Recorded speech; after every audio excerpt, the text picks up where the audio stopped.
भूमकाल संगठन और कुछ महाविद्यालयों ने इस विषय पे जो चर्चा रखी है, बहुत महत्वपूर्ण ये विषय है।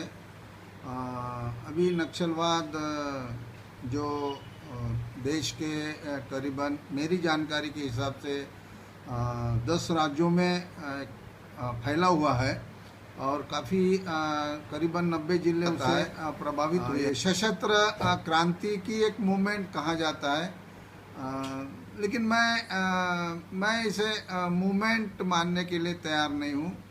मैं नक्सलवाद की ये कोई ऐसी एक चढ़वड़ या मूवमेंट नहीं है।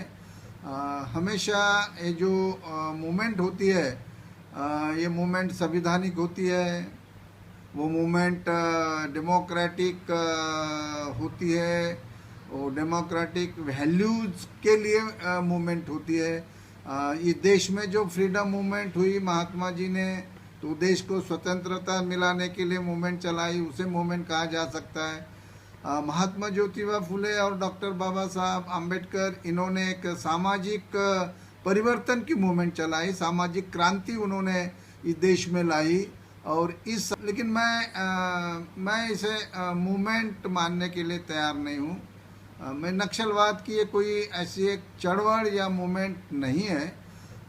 हमेशा ये जो मूवमेंट होती है, ये मूवमेंट संविधानिक होती है, वो मूवमेंट डेमोक्रेटिक होती है, वो डेमोक्रेटिक वैल्यूज़ के लिए मूवमेंट होती है। इस देश में जो फ्रीडम मूवमेंट हुई महात्मा जी ने, तो देश को स्वतंत्रता मिलाने के लिए मूवमेंट चलाई, उसे मूवमेंट कहा जा सकता है।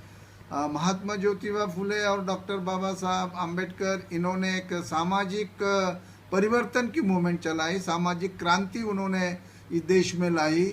और इस सामाजिक क्रांति की मूवमेंट से देश का एक जो बड़ा तबका था, एक पॉपुलेशन थी, जो एक पीछे रह गए एक वर्ण व्यवस्था में, तो उन्हें बराबरी का दर्जा और उन्हें आगे आने का मौका दिया, उसके लिए मूवमेंट चलाई, उसे हम मूवमेंट कह सकते। मूवमेंट हमेशा मेरे हिसाब से पॉजिटिव होती है। मूवमेंट ये किसी का नुकसान नहीं करती। मूवमेंट से लोगों का भला होता है और वो संविधानिक भी होती है, कानून को मानने वाली होती है मूवमेंट। और लोगों के दिलों में कोई विचार को उसमें मेरे हिसाब से विचार पहुंचा के लोगों को जागरूक करना, उनको अवेकन करना, उनको एजुकेट करना और अपनी उन्नति के लिए काम करना, मैं इसे मूवमेंट मानता हूँ।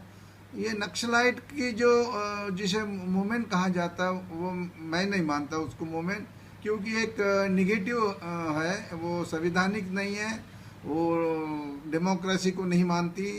वो बंदूक लेके जंगल में घूमना, पहाड़ों में रहना, दलित आदिवासी सामान्य लोगों का हत्या करना, खून करना, एक डर का वातावरण पैदा करना, एक्सटॉर्शन करना। और कोई भी मूवमेंट शस्त्र लेके परिवर्तन नहीं कर सकती। तो इसलिए आज जो देश में 10 राज्यों में और करीबन 90 जिले में जो मूवमेंट चल रही है, वो देश के नागरिक ही है। मैं मानता हूँ देश के नागरिक है, कोई बाहर के लोग नहीं है। लेकिन इन लोगों को जो देश का संविधान ही अगर मान्य नहीं नागरिक होते हुए, तो ये बड़ी एक दुविधा वाली बात है और ये गलत बात है। ये नक्सल मूवमेंट अगर वो कहते हैं कि हम आदिवासी को भला करने के लिए है, या तो जैसे कि माओइस्ट कहा जाता है कि ये तो जो सरकार है, चाहे केंद्र की सरकार हो, राज्य की सरकार हो, उसे बदलने का, और बदलने का मार्ग क्या है, तो एक सशस्त्र क्रांति से इस सरकार को बदल डालेंगे और हमारी सरकार लाएंगे। ये जो उनकी एक विचारधारा, एक पॉलिटिकल विचारधारा है। और एक पॉलिटिकल विचारधारा की अपनी एक अगर इस देश की अगर पॉलिटिकल पार्टी है, तो वो एक संवैधानिक मूल्यों पे चलना चाहिए, लोकशाही मूल्य पे चलना चाहिए। और नक्सलाइट तो इसको मानते ही नहीं है, इसलिए ये बहुत ही गलत तरीके से काम देश में हो रहा। और इसीलिए सरकार ने जितने भी नक्सलाइट के संगठन हैं अलग अलग नाम से उनको बैन भी कर दिया, उनको टेररिस्ट ऑर्गेनाइजेशन करके उसको करार दे दिया गया। तो मेरा ये जो अनुभव रहा है कि मैं 1982 में मैं महाराष्ट्र पब्लिक सर्विस कमीशन से डिप्टी कलेक्टर बना, और मेरा प्रशिक्षण भी कुछ गढ़चिरौली ज़िले में हुआ। तो गढ़चिरौली ज़िले की शुरुआत जो निर्मित है वो 1982 की है, लेकिन गढ़चिरौली ज़िले में जो नक्सल हम करेंगे कि उसकी जो एक्टिविटीज़ है, मूवमेंट के बजाय मैं एक्टिविटीज शब्द का इस्तेमाल करूंगा, तो नक्सलाइट की जो एक्टिविटीज़ है वो 1980 से उस इलाके के मूलतः सिरोंचा के जो इलाका था वहाँ से शुरू हुई, क्योंकि वो सिरोंचा का जो एरिया है वो आंध्रा से लग के अभी वो तेलंगाना है। तो वहाँ से और वो भाषा का भी कोई प्रॉब्लम नहीं था। तब तो चंद्रपुर ऐसा ज़िला इकट्ठा था, और इसलिए नक्सलाइट का जो एंट्री है उस इलाके में हुई।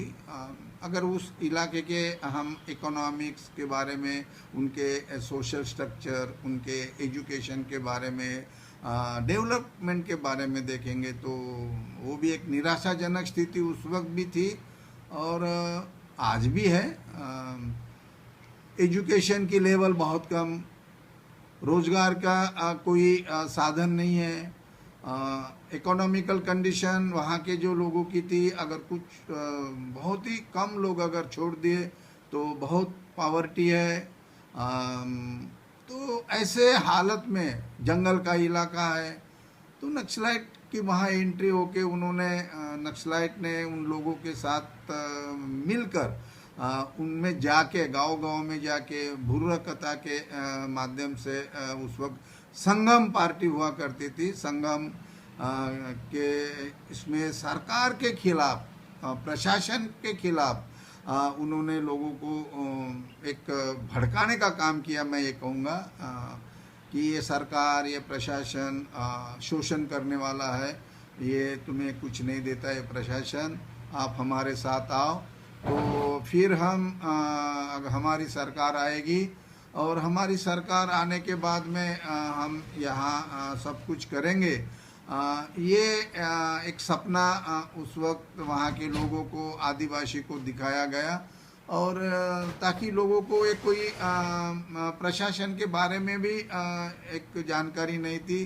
प्रशासन और लोगों में काफ़ी दुरावा था, जो एक संवाद होना चाहिए वो भी नहीं था, डेवलपमेंट भी उस हिसाब से नहीं था, और प्रशासन के लोग गांव में लोगों के साथ उनका जो बोलचाल होनी चाहिए थी, उनके साथ में जो उनकी कनेक्टिविटी होनी चाहिए थी वो भी बहुत कम थी। और इसलिए जो एक गैप, वैक्यूम था, वो मुझे लगता है कि ये वैक्यूम नक्सलाइट्स, और नक्सलाइट क्या है, वो एक तरुण, एक युवा लोग है जो एक यही फिलॉसफी उनको बताई गई कि हम सशस्त्र क्रांति करेंगे, हम बंदूक के भरोसे हम अपनी सत्ता लाएंगे और फिर हमारा राज होगा, फिर सबका भला होगा।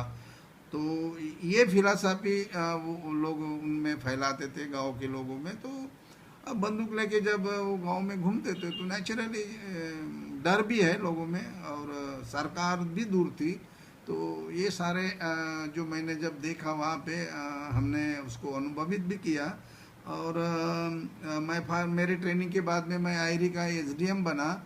तो एक 1980 में एक ऐसी दुर्घटना हुई थी कि वहाँ एक राजू मास्टर था, उनका हाथ भी नक्सलाइट ने काट डाला था, एक दहशत फैला दी थी। और गांव-गांव में घूम के कुछ जो अनएम्प्लॉयड बेरोजगार युवा थे उनका भी एक अट्रैक्शन था। हमेशा ऐसे होता है कि एक पॉलिटिकल पार्टी जब भी कोई भी गांव में जाती है तो सपना दिखाती है, कुछ तो युवा को साथ में लेती है, कुछ काम धंधा भी बताती है, हम तुम्हारे लिए ये करेंगे, हम वो करेंगे। तो ये भी उस वक्त CPI-ML ये नाम की पॉलिटिकल पार्टी है, ये उनका एक पॉलिटिकल विचारधारा जो डेमोक्रेटिक नहीं है, वो कॉन्स्टिट्यूशनल के वैल्यूज़ को के साथ में नहीं है, लेकिन एक पॉलिटिकल पार्टी है। तो एक peoples war group, Sitaram Kondapalli Sitaram मैया, वो उनकी पीपल्स वार ग्रुप। तो पीपल्स वार ग्रुप ये जो आउटफिट था वो उस इलाके में काम करता था, और शुरू में सिरुंच एरिया में, और बढ़ते बढ़ते पूरा अहरी सब डिवीज़न जो अहरी है, एटापल्ली है, फिर बाद में वहाँ से एक्सटेंड होके वो गोंदिया जिले में भी गए, भंडारा जिले में भी उनकी एंट्री हो गई। तो ये ऐसे बढ़ता गया। तो शुरू में जब हम लोग, मेरा भी ऐसा कुछ अनुभव नहीं था, और नक्सलाइट के बारे में जो हमने जो थोड़े बहुत लिटरेचर उस वक्त हम पढ़ते थे, तो लोग यही कहते थे कि नहीं ठीक है, अच्छा हुआ, सरकार सुनती नहीं है, सरकार के अधिकारी सुनते नहीं है, कम से कम नक्सलाइट्स के डर से काम करते। तो हमेशा इस तरह से जो ऑर्गेनाइजेशन, पॉलिटिकल ऑर्गेनाइजेशन आती है, तो कुछ दिन तक उसका अट्रैक्शन रहता है, और बाद में सच्चाई मालूम पड़ती है। तो आज अगर हम उस इलाके में अभी इतने साल के 1980 के बाद अभी करीबन 40 साल हो गए, 40 साल में अगर हम देखेंगे तो गढ़चिरौली ज़िले का जो नक्सलाइट एक्टिविटीज़ है ये कम नहीं हुई है।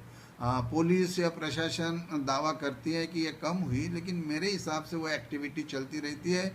और उसमें जो हमेशा विक्टिम रहे हैं, ये विक्टिम हमेशा एक सर्वसामान्य आदमी, दलित आदिवासी आदमी उसका विक्टिम रहा है।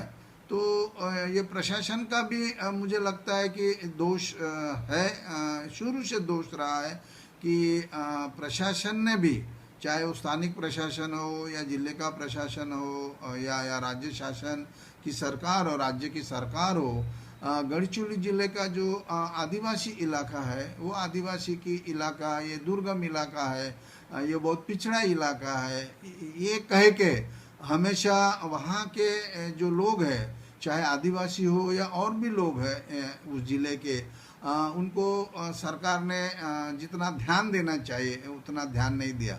हमारा संविधान ये कहता है कि जो एक दुर्बल घटक है, अगर हम संविधान के आर्टिकल 46 को पढ़ते हैं तो वो यही कहता है कि जो दुर्बल घटक है और विशेष तौर पर अनुसूचित जाति और जमाती है, तो उनके शैक्षणिक, आर्थिक के तरफ ध्यान देना चाहिए, और उन पे जो भी अन्याय अत्याचार है उसका संरक्षण करना चाहिए। तो मुझे लगता है कि प्रशासन और सरकार, शासन और प्रशासन, ये दोनों ने आर्टिकल 46 को बहुत ही हल्के में लिया, उसको ध्यान नहीं दिया।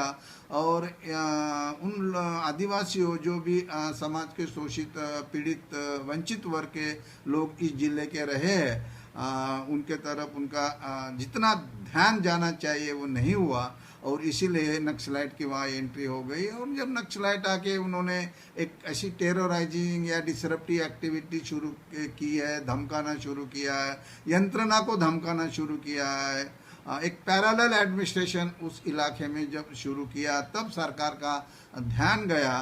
तो मुझे लगता है कि ये ध्यान सरकार ने पहले देना चाहिए था। जैसे कि नक्सलाइट ने शोषण के खिलाफ हम है, आदिवासी का शोषण होता है और इसीलिए हम उनका शोषण रोकेंगे और उनका विकास करेंगे, ये जैसे कि नक्सलाइट ने आदिवासी लोगों को हमेशा बताया और उनकी दिशा भूल की। तो मुझे लगता है कि वही काम सरकार ने भी किया है। ऐसा कहने में कोई मुझे हिचकिचाहट नहीं होती है कि कोई भी सरकार हमेशा शोषित वंचित वर्ग की बात करती है, उनके विकास की बात करती है, लेकिन जिस तरह से उनका शोषण रोकना चाहिए, उनका एक्सप्लॉयटेशन रोकना चाहिए और उनके लिए काम करना चाहिए, उनको जो उनकी जो फंडामेंटल नीड्स है, बेसिक नीड्स है और एक बेसिक सुविधा है, उसके लिए सरकार का काम है। और इस वर्ग के लिए सरकार ने और प्रशासन में ज़्यादा ध्यान देना चाहिए, वो नहीं हुआ। और इसीलिए नक्सलाइट की ये एक्टिविटी आज भी गढ़चिरौली ज़िले में 40 साल के बाद आज भी चल रही है। और फिर ऐसे बताया काफ़ी पुलिस फोर्स है, SRPF है, CRPF है, ये सब कुछ होने के बाद भी कितने नक्सलाइट होंगे गढ़चिरौली ज़िले में? अगर देखा जाए तो 200-250 से ज़्यादा नक्सलाइट नहीं। कौन है नक्सलाइट? फिर से वही बात आती है कि बहुत सारे लोगों तो उनको तो ये CPI-ML भी मालूम नहीं है, उनको पीपल्स वार ग्रुप का मतलब मालूम नहीं, उनको माओवाद मालूम नहीं, उन्हें कोई पॉलिटिकल फिलोसफी मालूम नहीं। लेकिन बंदूक हाथ में दे दिया तो बंदूक लेके जंगल में घूम रहे, और उनको लगता है कि हम बहुत बड़े शक्तिशाली हो गए, और फिर उनको गुमराह भी किया जाता है। और फिर कुछ सालों के बाद उनको समझ में आता है कि हम गलत ट्रैक में गए, हम चंगुल में फंस गए, तो उनका सरेंडर होता है। सरकार की एक नक्सलाइट की एक सरेंडर पॉलिसी भी है। ये मैं इसलिए कह रहा हूँ कि ये जो हैपनिंग्स हुए, जो इवेंट्स हुए, तो ये नक्सलाइट की जो नक्सलाइट जो हर साल बढ़ता गया, उनकी एक्टिविटीज़ बढ़ते गई, उसका इलाका बढ़ता गया, तो इसके लिए जिम्मेदार कौन है? उसके लिए नक्सलाइट को जिम्मेदार नहीं ठहराया जा सकता। इसके लिए तो प्रशासन और शासन को जिम्मेदार ठहराना चाहिए। और उनका फेलियर है कि जो ये नक्सलिज्म को या तो फिर नक्सलाइट की जो टेरराइजिंग एक्टिविटीज़ थी, डिसरप्टिव एक्टिविटीज़ थी, उसको रोकने में सरकार ने जो कदम उस वक्त उठाना चाहिए थे, जो शुरुआत में वो नहीं उठा पाए, और इसीलिए अभी रेड कॉरिडोर देश में हो गया। और हमारे ही लोग, देश के ही लोग, देश के ही नागरिक नक्सलाइट के नाम से हमारे देश के भाइयों को उनकी कत्ल नक्सलाइट के नक्सलिज्म के नाम से गढ़चिरौली जिले में और भी जो जिले प्रभावी जिले उसमें एक्टिविटी हो रही है, और उससे डेवलपमेंट और वेलफेयर एक्टिविटी को भी एक रुकावट सी इनकी वजह से हो गई। मेरा जो अनुभव रहा है, या जो मेरा शुरू का प्रशासकीय अनुभव उस इलाके में रहा है, तो हमने जब ये एक्टिविटी देखी, मैं काफ़ी उस इलाके में SDO के नाते और हमारे सारी टीम को लेके हम नक्सलग्रस्त इलाके में जाते थे, वहाँ के लोगों से बात करते थे। जो भी नक्सलाइट को एक जेल में रखा जाता था उनकी जो इलीगल एक्टिविटीज़ के, अनलॉफुल एक्टिविटीज़ की वजह से, तो मैं उनसे बात भी करता था। उन्हें कोई फिलॉसफी नहीं समझ में आती थी, उनका कोई दलम लीडर है वो ही जानता था क्या करना है। और बाकी के जैसे कि मिलिट्री में होता है कि जवान को बताया गया कि तुमको ये जाके ये काम करना है, तो वो आदेश का पालन करेगा। इस तरह से वही लाइन पे ये नक्सल दलम काम करता था। और कुछ समाज के जो भी सरकार विरोधी गतिविधियाँ करने वाले लोग थे, ये लोग भी एक सिंपथाइजर बनते हैं। ये हमेशा हर पॉलिटिकल पार्टी के साथ होता है कि कोई भी पॉलिटिकल पार्टी हो, वो अपना जड़ वो गांव में, गांव के लोगों को साथ में लेके अपने आप को इस्टेब्लिश करने का कोशिश करती रहती, तो हमेशा सिंपथाइजर बनते ही है।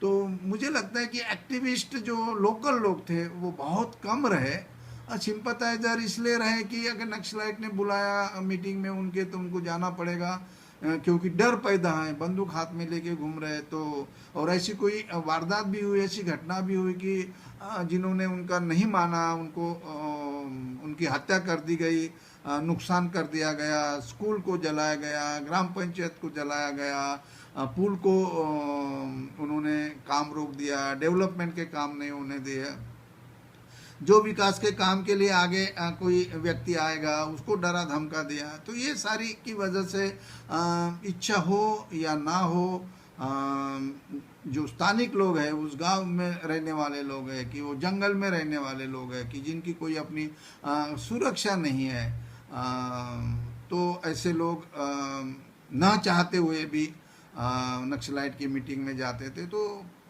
अगर ये जब होता था तो पुलिस भी उनको सिंपथाइजर करके, उनका पुलिस का भी दमन चालू रहा कि आप नक्सलाइट के सिंपथाइजर हैं, आप नक्सलाइट के समर्थक हैं, तो पुलिस इन लोगों पे, तो स्थानिक जो आदिवासी लोग रहे हैं तो उनमें ये अड़चन हुए। अगर नक्सलाइट ने बुलाया तो उनमें जाना, तो फिर पुलिस की कार्रवाई होना। तो मुझे लगता है कि ये काफ़ी कॉम्प्लेक्स एक विषय जो जिसको एक सिंपल तरीके से और एक प्रशासन ने उसको हैंडल करना चाहिए था, तो वो मुझे लगता है कि प्रशासन ने उस तरह से उसको हैंडल नहीं किया। और इसका ही कारण है कि नक्सल एक्टिविटीज़ बढ़ती रही। मैं मेरे कुछ अनुभव मैं एसडीओ के नाते मुझे ज़्यादा उनके नक्सलाइट के जो पूरी फिलासफी है तो मुझे इतनी समझ में आई फिलासफी कि वो रोकते हैं, डेवलपमेंट नहीं होने देते, और वो भी आदिवासी के कोई भले के लिए काम नहीं करते। ये मैंने मेरे अनुभव से मैंने रियलाइज किया। अगर किसी को किसी आदमी का भला करना है तो आपको बंदूक लेके जंगल में घूम के आप उसका भला नहीं कर सकते। हालांकि आप प्रशासन के साथ मिलके या प्रशासन पे एक अलग तरीके से डेमोक्रेटिक वे पे आप उसको दबाव डाल के प्रशासन से हमेशा बात करके आप लोगों की भलाई के लिए काम करते हैं। ये एक लोकशाही का मार्ग होता है, क्योंकि एक हमारे संविधान में लोकशाही के जो डेमोक्रेसी है वो डेमोक्रेसी में यही एक तरीका होता है कि हम बातचीत से सारे सवाल को हम सुलझा सकते, उसका सोल्यूशन निकाल सकते। ये एक बात है कि मुझे हम कभी भी नक्सलाइट मूवमेंट ये आदिवासी के भले के लिए है मुझे कभी नहीं लगा। और दूसरी बात कि फिर प्रशासन का काम क्या है ऐसे हालत में, जबकि लोगों के लिए जो बेसिक सुविधा देनी है, लोगों का डेवलपमेंट करना है, उसमें रोज़गार देना है, उनको 2 वक्त का खाना मिलना चाहिए, उनको अच्छी शिक्षा मिलनी चाहिए, उनका हेल्थ है, उनको एक इरिगेशन की फैसिलिटीज़ है, उनको पीने का पानी मिलना चाहिए। ये जो सारी बेसिक सुविधा हम जिसको कहते हैं, अगर उस इलाके में अगर नहीं है तो फिर प्रशासन का काम क्या है। तो हमने हमारे जितना एसडीएम की अपनी अधिकार और जितने भी पावर है जो कानून ने दिए हैं और संविधान ने दिए हैं, तो हमने एक पहल सबसे पहले की कि हम ऐसे इलाके में जाएंगे कि जहाँ कभी प्रशासन गया नहीं, और उस इलाके में जाके हम लोगों से बात करेंगे, आदिवासी से बात करेंगे, और आदिवासी क्या चाहते हैं। बहुत बार सरकार में ऐसे होता है कि टॉप में बैठने वाले लोग ये सोचते हैं कि हमने क्या देना है आदिवासी के लिए। हम ये सोचते थे कि आदिवासी की ज़रूरत क्या है, वो क्या चाहते हैं। तो हम हमारी एक तकरार निवारण समिति एक एसडीएम के अध्यक्षता में बनाई गई थी, और ये सब डिवीज़न लेवल के जो अधिकारी थे, चाहे पुलिस के अधिकारी हो, तहसीलदार हो, बीडीओ हो, ट्राइबल डिपार्टमेंट के हो, इरिगेशन के हो, चाहे फॉरेस्ट के हो, ये सारे 9-10 अधिकारी हम सब मिलके एक प्रोग्राम बनाते थे। एसडीएम के नाते हम तय करते थे कि हम कौन से इलाके में जाएंगे। हम ऐसे इलाके में जाएंगे कि जहाँ से लोगों को हमारे पास आने में दिक्कत है, ऐसे इलाके में हम जाएंगे, ताकि हम उनकी बात सुनेंगे। सिर्फ बातें ही नहीं सुनेंगे तो हम उनको वहीं के वहीं हमारा कुछ निर्णय देंगे, उनके कुछ समस्या है उसका हल करेंगे। और इस तरह से एक कार्य प्रणाली, एक प्रशासन की कार्य प्रणाली हम लोगों ने शुरू की। और उस वक्त फिर हमें समझ में आया कि क्या चाहिए उनको। तो एक 10-12 चीज़ें समझ में आई। बहुत सारी उनकी डिमांड नहीं है। उनकी डिमांड एक सिंपल रही कि उस इलाके के जो पुलिस पाटिल है उनका रिन्यूअल होना चाहिए, वो सहज तरीके से होना चाहिए। दूसरी इम्पोर्टेंट बात रही कि जो ज़मीन पे, सरकार की ज़मीन पे उन्होंने कब्जा करके वो अपनी उपजीविका चलाते हैं, दूसरा कोई उनके पास साधन नहीं है, वो ज़मीन उनके नाम होनी चाहिए, तो ज़मीन का पट्टा मिलना चाहिए। तीसरी बात हमेशा उनकी रही कि जो भी उनके पास कुछ खेती बाड़ी है उसके लिए पानी की सुविधा चाहिए, सिंचाई की सुविधा चाहिए, वो उनको मिलनी चाहिए। चौथी बात थी कि जो सरकार की पब्लिक डिस्ट्रीब्यूशन सिस्टम थी, पीडीएस कहते हैं हम, रेशन की दुकान, वो इस इलाके में अच्छी तरह से काम करनी चाहिए, उनको रेशन कार्ड मिलना चाहिए, और रेशन से जो भी सुविधा मिलनी चाहिए वो टाइम पे मिलनी चाहिए। फिर उनकी बात थी कि तालाब बनाओ, पानी की सुविधा करो, एसटी की सुविधा करो, फिर अच्छी शिक्षा भी और आरोग्य की सुविधा करो। ये सारी बेसिक चीज़ें उन्होंने, उनकी जो मांग थी कुछ नहीं ज़्यादा मांगा उन्होंने, और ये सरकार का अपना काम था कि ये सुविधा तो देना एक सरकार की जिम्मेदारी बनती है और सरकार होती है उसके लिए।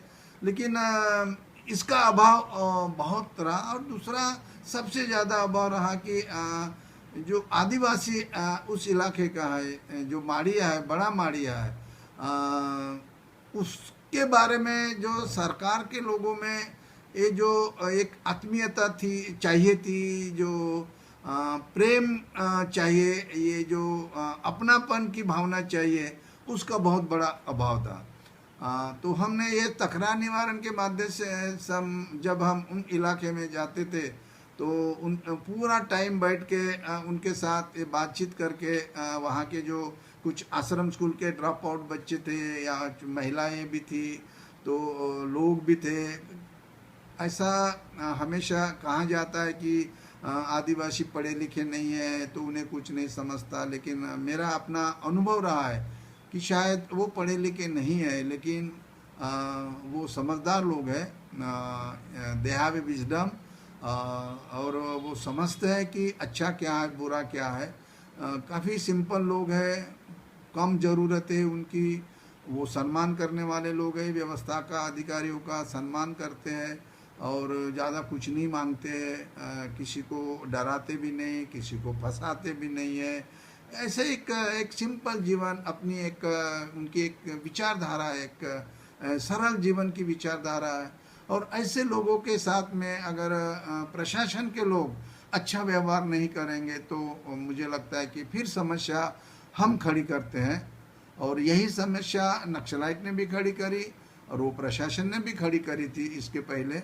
और इसीलिए कि हमारा हमेशा प्रयास रहा कि उनका शोषण ना हो, और उनका शोषण ना हो तो जो अधिकारी है उन्होंने उनको ध्यान देना चाहिए कि उनका शोषण ना हो, उनका काम जो कल का आज, आज का अब हो, और फिर उनके इलाके में जाके हो। तो जैसे कि कुछ ऐसे उदाहरण मैं बताऊंगा कि जो मेरे अपने अधिकार में जो हमने उसका इस्तेमाल किया है। जैसे कि अब पुलिस पाटिल रिन्यूअल की बात है कि वहाँ के जो पुलिस पाटिल का अपॉइंटमेंट 5-5 साल के लिए होता है, 5 साल के लिए, और 5 साल के लिए रिन्यूअल होते जाता है हर 5-5 साल के लिए। तो ये एक प्रोसेस है, पुलिस पाटिल एक्ट है महाराष्ट्र सरकार का। तो मैं जब एसडीएम 1985 में वहाँ ज्वाइन हुआ तो वहाँ तो पूरा 80% इलाका ये जंगल व्याप्त फॉरेस्ट इलाका होने की वजह से रेवेन्यू डिपार्टमेंट का तो ऐसा कुछ ज़्यादा काम नहीं था, क्योंकि रेवेन्यू का काम बेसिकली ज़मीन के साथ होता है। तो फिर मैंने ऑफिस में पूछा मेरे क्लर्क को कि क्या केसेस है, तो उसने कहा कि मुझे 200-300 केसेस जो है वो पुलिस पाटिल के रिन्यूअल के लिए 2-3 साल से पड़े हुए हैं।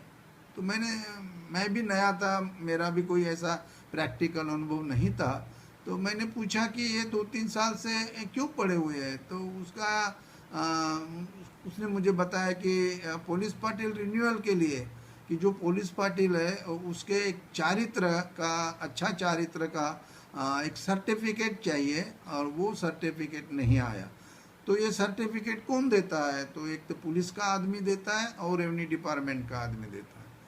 तो जबकि मैं एसडीएम और एसडीओ दोनों रोल मेरे थे, तो हमने पूछा कि जब ये तलाठी भी है या तो रेवेन्यू के लोग जो भी हमारे अंडर में काम करते हैं, और पुलिस भी हमारे अंडर में काम करती है, एसडीएम के अंडर में काम करती है ओवरऑल, तो 2-3 साल कैसे क्यों लगते हैं ये सर्टिफिकेट लाने के लिए।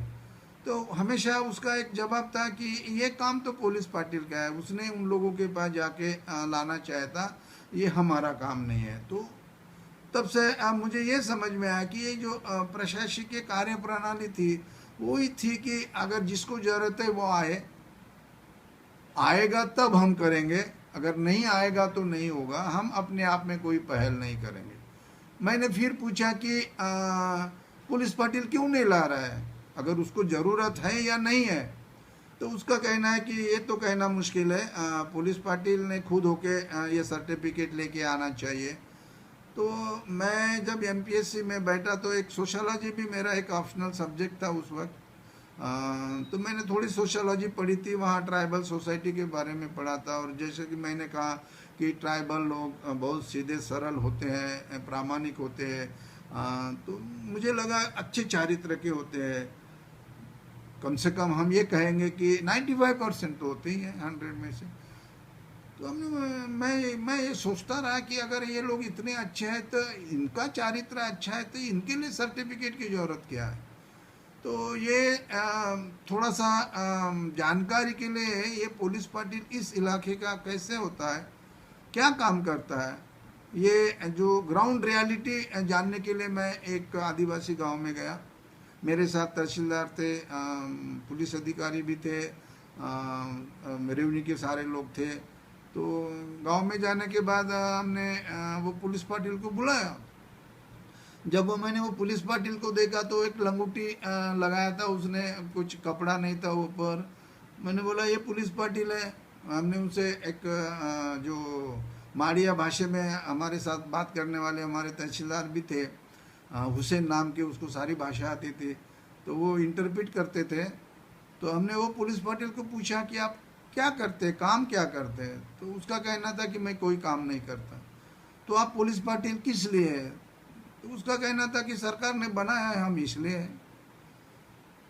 तो आप सरकारी लोग यहाँ आते हैं क्या, मेरा दूसरा सवाल था। तो उसका कहना था कि कोई सरकारी लोग, अफसर लोग यहाँ नहीं आते।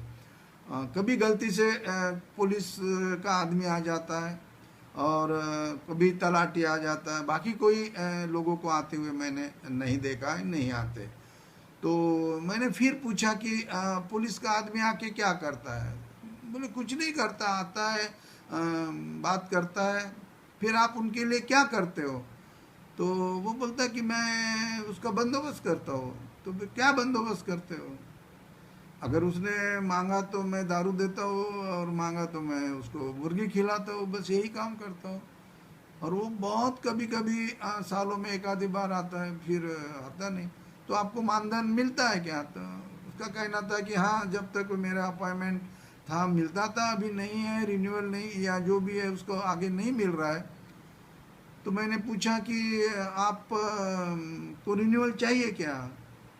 तो हाँ, अगर आप देंगे तो दे दो। आप मेरे लिए क्या करेंगे। तो उसका ये कहना कि मैं आपका भी बंदोबस्त करूँगा। मतलब आप चाहे तो आपको दारू दूंगा, क्योंकि आदिवासी इलाके में तो वैसे भी लोकल दारू मिलती है। फिर मैंने सोचा, मैं ये जब बात कर रहा था तो मुझे सही में लग रहा था कि यार जो सोशलॉजी कहती है वो सही है, और हमारे लोग जो हमारा कानून कहता है कि जो प्रोसीजरली जो हमारे कंडीशन होते हैं किसी आदमी को एक चारित्र के प्रूव करने के लिए, चाहे ठीक है शहरी लोगों के लिए हम उसको लगा सकते हैं, लेकिन इस इलाके के लोगों के लिए कि कानून तो सबके लिए एक ही है, महाराष्ट्र के लिए तो वहाँ डिफ्रेंशिएट नहीं करता, प्रोसीजर एक ही है। तो मुझे लगा कि सही में यह आदमी एक सच्चा आदमी है, ईमानदार आदमी है, प्रामाणिक आदमी है, एक भोला भाला आदमी है, और इतना इसका चारित्र अच्छा है। तो इतना चारित्र अच्छा होने के बावजूद भी एक ऐसे कर्मचारी का उसे सर्टिफिकेट चाहिए कि जिसके चारित्र के बारे में हमें संशय हो सकता है, कि जैसे कि तलाटी के बारे में उसके चारित्र के बारे में संशय हो सकता है, या तो पुलिस के चारित्र के बारे में संशय हो सकता है। अगर ये आदमी पुलिस पाटिल इतना सच्चा है तो उसको प्रमाण पत्र की जरूरत क्या है। मेरे मन में ये सवाल आया। मैंने फिर उस पुलिस पाटिल को कहा कि अभी आप पुलिस पाटिल है, आपका गांव में काफ़ी आपकी इज्जत है, आपके शब्द को मानने वाले लोग हैं, तो आप ऐसा करिए कि हम आ ही गए गांव में तो मुझे कुछ लोगों से बात करना है, आप उनको बुलाइए। तो वो पुलिस पाटिल ने एक अपनी तरीके से एक विसल बजाई, और एक विसल की आवाज़ से एक 50 लोग गांव के हम जहाँ खड़े थे वहाँ एक 5-10 मिनट में जमा हो गए। तो मुझे लगा कि ये पुलिस पाटिल की पावर है कि उसके विसल से 50 लोग यहाँ पे जमा हो गए। हमने लोगों से बात करी, उनके डेवलपमेंट के बारे में बात करी। फिर वो पुलिस पाटिल से मैंने पूछा कि आप ये जो प्रमाण पत्र चाहिए, 2 साल हो गए, तो आप देते क्यों नहीं है प्रमाण पत्र। आपको पुलिस पाटिल रिन्यूअल अगर होगा तो आपको हर महीने का मानधन मिलेगा। तो उसने जो मुझे बताया कि ये प्रमाण पत्र लेने के लिए मुझे कुछ देना पड़ता है। एक तो मैं गरीब आदमी हूँ, मेरे पास पैसे नहीं, तो मैं पैसे नहीं दे सकता, और ऐसी अलग अलग डिमांड कर्मचारियों की होती है, तो मैं नहीं कर सकता, और इसलिए मैं इसके पीछे नहीं पड़ा।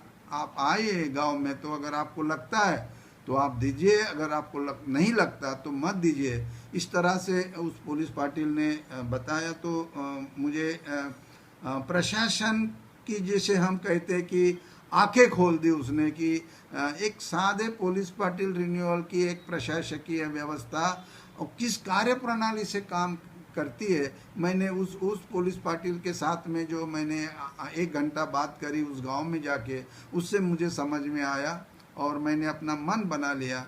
और मैं ऑफिस में आके दूसरे दिन उस पुलिस पाटिल का एक फाइल निकाला। मैंने क्लर्क को कहा कि इस पुलिस पाटिल ने प्रशासन किस तरह से करना ये मुझे सिखाया है। मैं नया हूँ, मैं कानून पढ़ा, मैंने एमपीएससी की एग्ज़ाम दे के कानून पढ़ के बाकी नॉलेज के साथ में मैं यहाँ डिप्टी कलेक्टर और एसडीएम बन के आया। लेकिन आदिवासी के लिए किस तरह से प्रशासन करना चाहिए, उन आदिवासी से, उस पुलिस पाटिल से बात करने के बाद मुझे समझ में आया। तो इसके बाद हमें किसी भी पुलिस पाटिल के रिन्यूअल के लिए कोई किसी का प्रमाण पत्र की ज़रूरत नहीं है। आप इस आदमी का रिन्यूअल आज होगा, और वो हमारा तलाटी उस गांव का होगा, उसको बुलाइए। और ये पुलिस पाटिल का रिन्यूअल के आदेश मैं जिस गांव से गांव गया था उस गांव के पुलिस पाटिल को आज पहुंचना चाहिए। ये एक एग्जाम्पल है। मैंने तो ये किया है, हमने सील लगा के सिग्नेचर करी, और हमारे जो क्लर्क थे उनके हाथ में आदेश देके उनको मैंने फरमान दिया कि ये उसको पहुंचना चाहिए।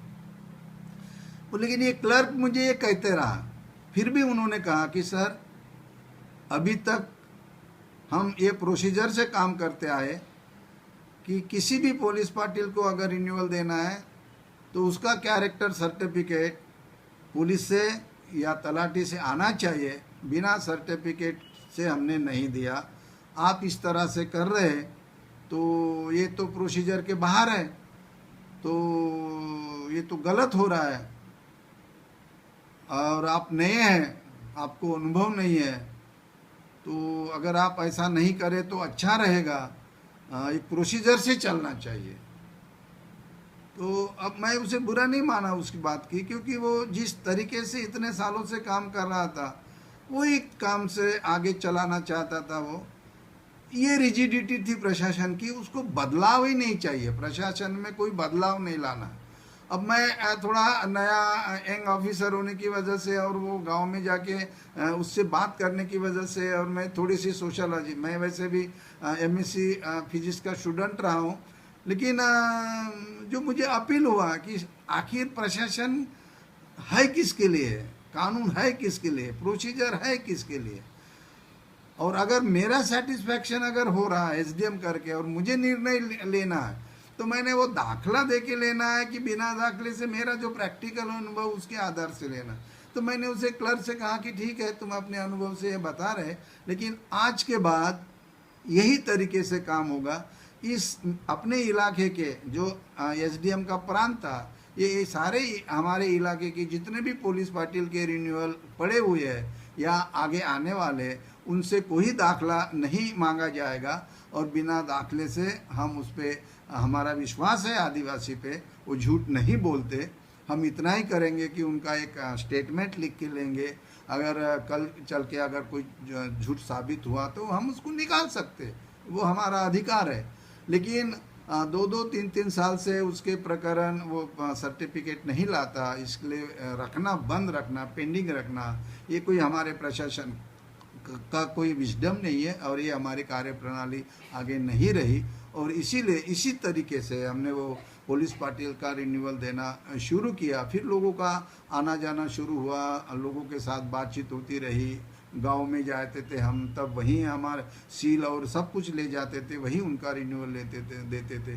तो मेरा ये कहना है कि ज़्यादा क्या किया है, नया कुछ नहीं किया, बिना पैसे का काम किया।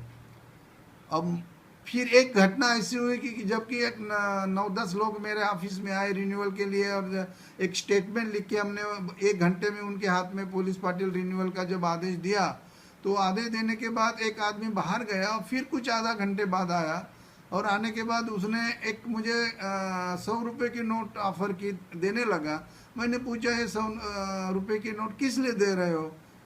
तो उनका कहना था कि आपने जो आदेश दिया है तो पैसे नहीं लिए, इसलिए मुझे लगता है कि यह सच है या झूठ है। तो मुझे बड़ा ताज्जुब हुआ कि 100 रुपये नहीं लिया। तो वो पुलिस पाटिल को शंका आ गई कि बिना पैसे से काम कैसे हो गया। तो इससे ये भी समझ में आया कि इसके पहले रिन्यूअल के लिए शायद 100 रुपये देने पड़ते होंगे। अब वो 100 रुपये किसको देने पड़ते होंगे, और इसीलिए ये रिजिड प्रोसीजर थी, ये भी हो सकता है। लेकिन ये जो घटना घटी, जो हुआ, तो उससे काफ़ी सीखा। और मैंने इसलिए ये जो प्रशासन का जो समाजशास्त्र है, तो हम अगर समाज और समाज के व्यक्ति को अगर हम नहीं पढ़ पाए, हमारा संविधान कहता है कि व्यक्ति की प्रतिष्ठा करो, उसका मान सम्मान करो, उसके सुख दुख में तुम्हारा सरकार ने या प्रशासन में सहभागी होना चाहिए। तो प्रशासन उनको राहत देने के लिए, उनको रिलीफ देने के लिए, उनको मदद करने के लिए, उनकी सहायता करने के लिए, उनके शोषण करने के लिए नहीं है। उसको मैं ये कहूँगा कि बहकाने के लिए नहीं है। उनको आज का काम कल, कल का फिर 8 दिन आओ, फिर 15 दिन आओ, इसलिए सरकार की व्यवस्था नहीं है। सरकार की व्यवस्था कम से कम जो गढ़चिरौली जिले जैसा जिला है, जो आदिवासी जिला है, और फिर बाकी जिले में या सारे देश में जो जिसे हम शोषित, वंचित, डिप्रेस और डिप्राइव क्लास कहते हैं, तो उनके लिए अगर हमने काम करना है तो प्रशासन की व्यवस्था में संवेदनशील लोगों की काफ़ी ज़रूरत है। कानून और प्रोसीजर को ध्यान में रखते हुए, मैं ये नहीं कहता कि पूरे कानून के बाहर जाके करो, लेकिन कानून में, अब जो ये पुलिस पाटिल का मैंने एक उदाहरण दिया, तो पुलिस पाटिल के कानून में ऐसा है कि एसडीएम का सेटिस्फैक्शन होना चाहिए। अब उनका सेटिस्फैक्शन किस तरह से होगा? सारे कागज आके भी सेटिस्फैक्शन नहीं हो सकता। अगर वो कहे कि नहीं नहीं ये सब देखने के बाद नहीं होगा, वो अपनी उनकी विचारधारा हो सकती है। या तो मेरे जैसे का सेटिस्फैक्शन हो गया कि मुझे कागज़ की ज़रूरत नहीं, क्योंकि मैं वो आदिवासी जो इंसान है, मैं उसे इंसान, और उसको उसकी बात में मुझे भरोसा है, मैं यकीन करता हूँ कि वो झूठ नहीं बोलता, वो सच्चा आदमी है। और जब आदमी सच्चा है तो मुझे प्रमाण पत्र की ज़रूरत नहीं। तो उस इलाके में अगर काम करना है और आदिवासी से नाता जोड़ना है, उसके लिए काम करना है। नक्सलाइट मूवमेंट को हम बाजू में रख देंगे, मूवमेंट आती है या उनकी एक्टिविटीज़ के बाजू में रख देंगे। वो आती रहती है, जाती रहती है, वो चलता रहेगा। अपने अपने तरीके से समाज में काम करने वाले लोग होते हैं। लेकिन प्रशासन के लोगों का काम क्या है? तो प्रशासन के लोगों का काम है न्याय करना, और न्याय, शीघ्र न्याय करना। और शीघ्र न्याय वो भी किसी का शोषण नहीं होना चाहिए, भ्रष्टाचार नहीं होना चाहिए, विलम्ब नहीं होना चाहिए। तो ऐसी कार्य प्रणाली की ज़रूरत होती है, और यही संविधान और हमारा कानून कहता है। लेकिन उस इलाके में भी नहीं है, और आज भी इतने सालों के बाद भी, संविधान आने के बाद में भी प्रशासन उस तरीके से काम नहीं कर रहा, और इसीलिए लोगों में असंतोष है। तो मैंने ये उदाहरण इसलिए दिया कि मैंने वो तरीका बदला काम करने का, नया मैंने कुछ नहीं किया। जो पुराना काम करना का तरीका था, सिर्फ वो तरीका मैंने बदला, और बिना प्रमाण पत्र के उस आदमी पे मैंने यकीन करके देना शुरू किया। इसका फ़ायदा हमें ये हो गया कि जब हम गाँव में जाते थे तो नक्सलाइट से हमारा प्रोटेक्शन इन गाँव के लोगों ने किया, और गाँव के लोग हमसे खुल के बात करते थे। इसके पहले जब भी सरकार की कोई जीप या गाड़ी जाती थी या सरकारी अधिकारी जाता था, तो लोग उससे दूर भागते थे, जंगल में भागते थे। लेकिन ये ऐसा माहौल तैयार हुआ कि हम जब गांव में जाते थे तो लोग पास में आते थे, अपना दुख दर्द बताते थे, अपनी मांग बताते थे। शायद उनको लिखना, एप्लीकेशन अर्ज करना नहीं आता था, लेकिन बोलते थे कि हमारी ये तकलीफ है, हमारे लिए कुछ रोजगार हमी का काम शुरू करो, तालाब का काम करो, शुरू करो। वो रोड का काम नहीं मांगते थे। बहुत मैंने देखा कि हम कहते थे कि तुम ईजीएस में रोड का काम, तो ये रास्ते के काम के बजाय वो तालाब का काम उसकी थी कि तालाब के काम से एक पानी की सुविधा होती है खेत के लिए और बाकी चीज़ें हैं। तो इस तरह से जो आदिवासी मैंने गढ़चिरौली ज़िले में देखा, तो इस ये काम हो सकता है। मेरा ये कहना है कि और ये ऐसी प्रशासकीय व्यवस्था है। बहुत सारे ऐसे उदाहरण कहेंगे कि एक दूसरा उदाहरण ऐसे रहा कि हम हमेशा कहते हैं कि हमने बहुत काम कर रहे हैं हम लोगों के लिए, लेकिन जब ग्राउंड में जाते हैं तो कुछ समय दिखाई नहीं पड़ता। एक दूसरा उदाहरण मैं बताता कि उस वक्त के देश के प्रधानमंत्री राजीव जी गांधी, इनको बिना गुंडा और कुआकोड़ी में आना था।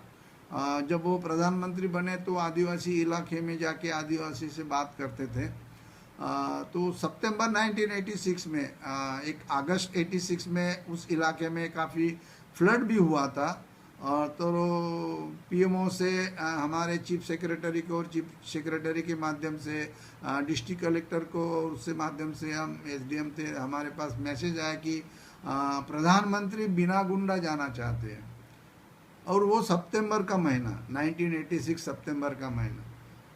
तो जब हमने कलेक्टर से कहा फ़ोन पे कि वो तो भामरागढ़ के आगे है बिना गुंडा, अहिरी है, अहिरी के बाद में भामरागढ़ है, भामरागढ़ तक तो जा सकते हैं, लेकिन भामरागढ़ के बाद लाहिरी, लाहिरी से फिर बिना गुंडा कुआकोड़ी आता है।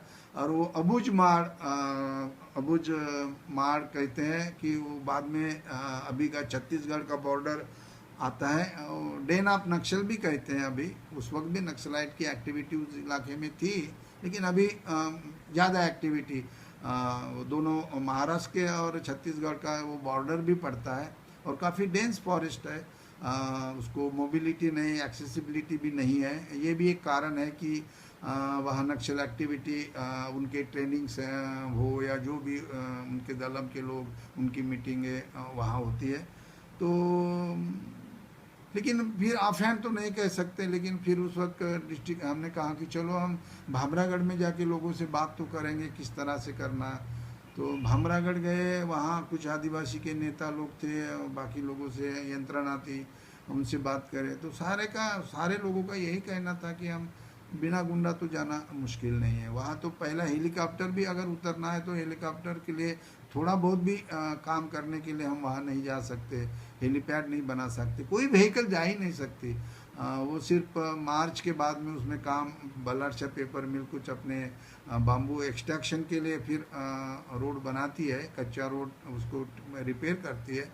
उस वक्त का अभी की सिचुएशन शायद थोड़ी सी बदल गई होगी, लेकिन मुझे नहीं लगता है कि बारिश के वक्त में भी लोग कोई बिना गुंडा में आज भी नहीं जाते। जब ये बात हुई तो फिर हम ऐसा किया गया कि जब माड़िया से ही बात करना है, बड़ा माड़िया से प्रिमिटिव ट्राइब ग्रुप्स होता है, पीटीजी कहते हैं वो आदिवासी के ट्राइबल डिपार्टमेंट के लोग। तो जो डॉक्टर प्रकाश आमटे का हेमलकसा प्रकल्प है भामरागढ़ के पहले, वहाँ से अगर हम गट्टा के लिए जाते तो कियरकोटी करके गांव है, वहाँ भी एक प्रिमिटिव ट्राइब प्लेन एरिया में लोग रहते। तो फिर हमने सजेस्ट किया, क्योंकि मैं उसके पहले कियरकोटी जा चुका था, तो हमने कलेक्टर से कहा कि वहाँ नहीं जा सकते, लेकिन हम ये प्लेन एरिया में प्रधानमंत्री आ सकते, वो भी पीटीजी के लोग हैं, प्रिमिटिव ट्राइब के लोग हैं और उनका भी रहन सहन एक ही है, इतना है कि वो थोड़ा प्लेन एरिया में। तो फिर हम उस गांव में गए, दोपहर के वक्त कलेक्टर थे, सीओ थे, कानडे साहब नाम के सीओ थे, मैं था और कुछ हमारे सारे अधिकारी थे। और गांव में जाने के बाद हमने लोगों से बात करना शुरू किया तो देख रहे थे कि हमारा जो 20 पॉइंट प्रोग्राम है डेवलपमेंट का, जो 1975 से शुरू हुआ था कि 20 पॉइंट प्रोग्राम अगर सही तरीके से उसको इम्प्लीमेंट करें तो जो सर्वसामान्य इंसान है उसकी ज़रूरत की जो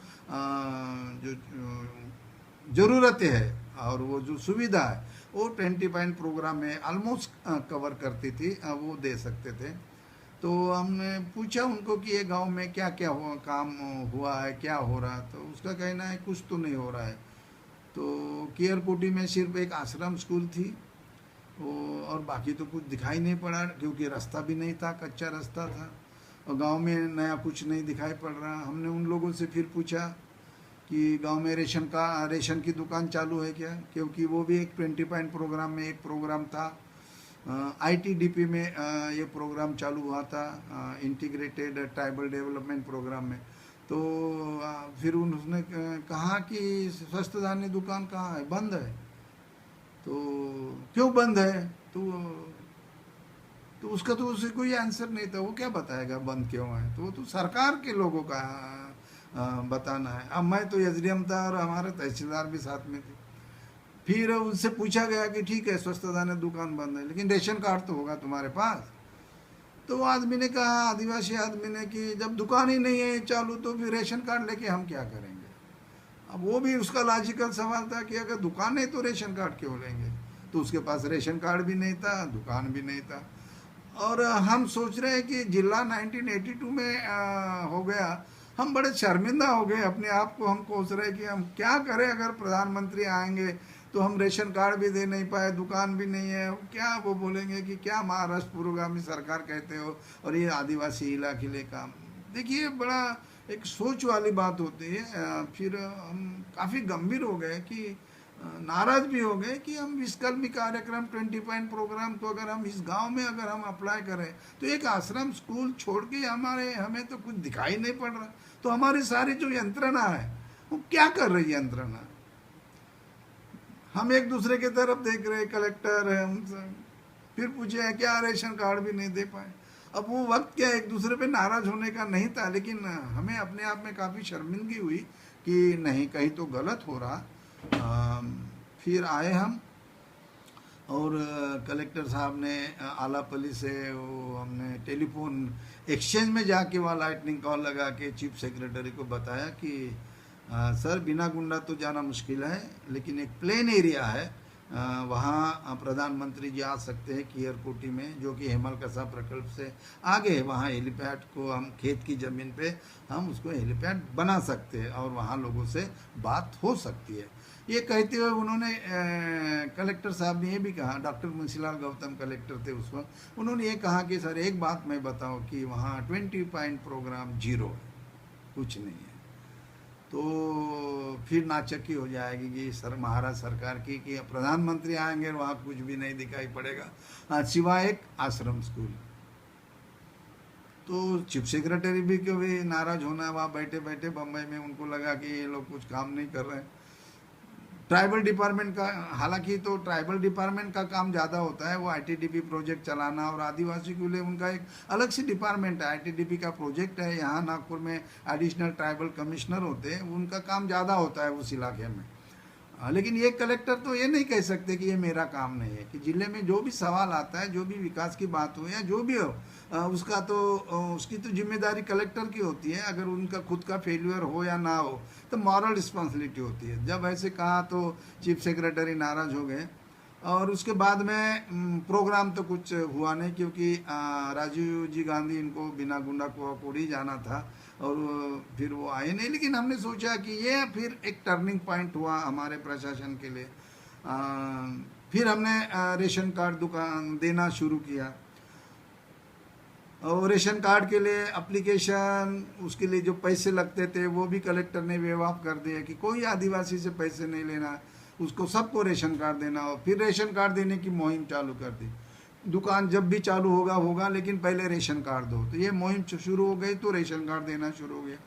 फिर मैं एसडीएम था और रेशन कार्ड दुकान का सैंक्शन करना एसडीओ का काम था।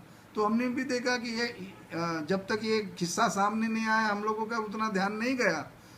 तो फिर हमने सब डिवीजन का मैप निकाला और हमने देखा कि हमारे जो 650 गांव थे और करीबन 6000 स्क्वायर किलोमीटर का इलाका था, जोग्राफिकल इलाका था, इसमें कितने स्वस्थ धान्य दुकान है। तो हमारा एक इंस्पेक्टिंग ऑफिसर था, उसने कहा, एसडीओ को अटैच था वो, उसका काम था ये स्कीम को देखना। उसने कहा कि सर 91 शॉप्स सैंक्शन है। तो शुरू कितने हैं, तो सिर्फ 45 शॉप शुरू है, वो भी प्लेन रोड साइड के इलाके के है, अंदर के नहीं है। फिर हमने पूछा उनको कि भाई ये दुकान को जो बंद है तो कितने डिस्टेंस से गांव जोड़े गए।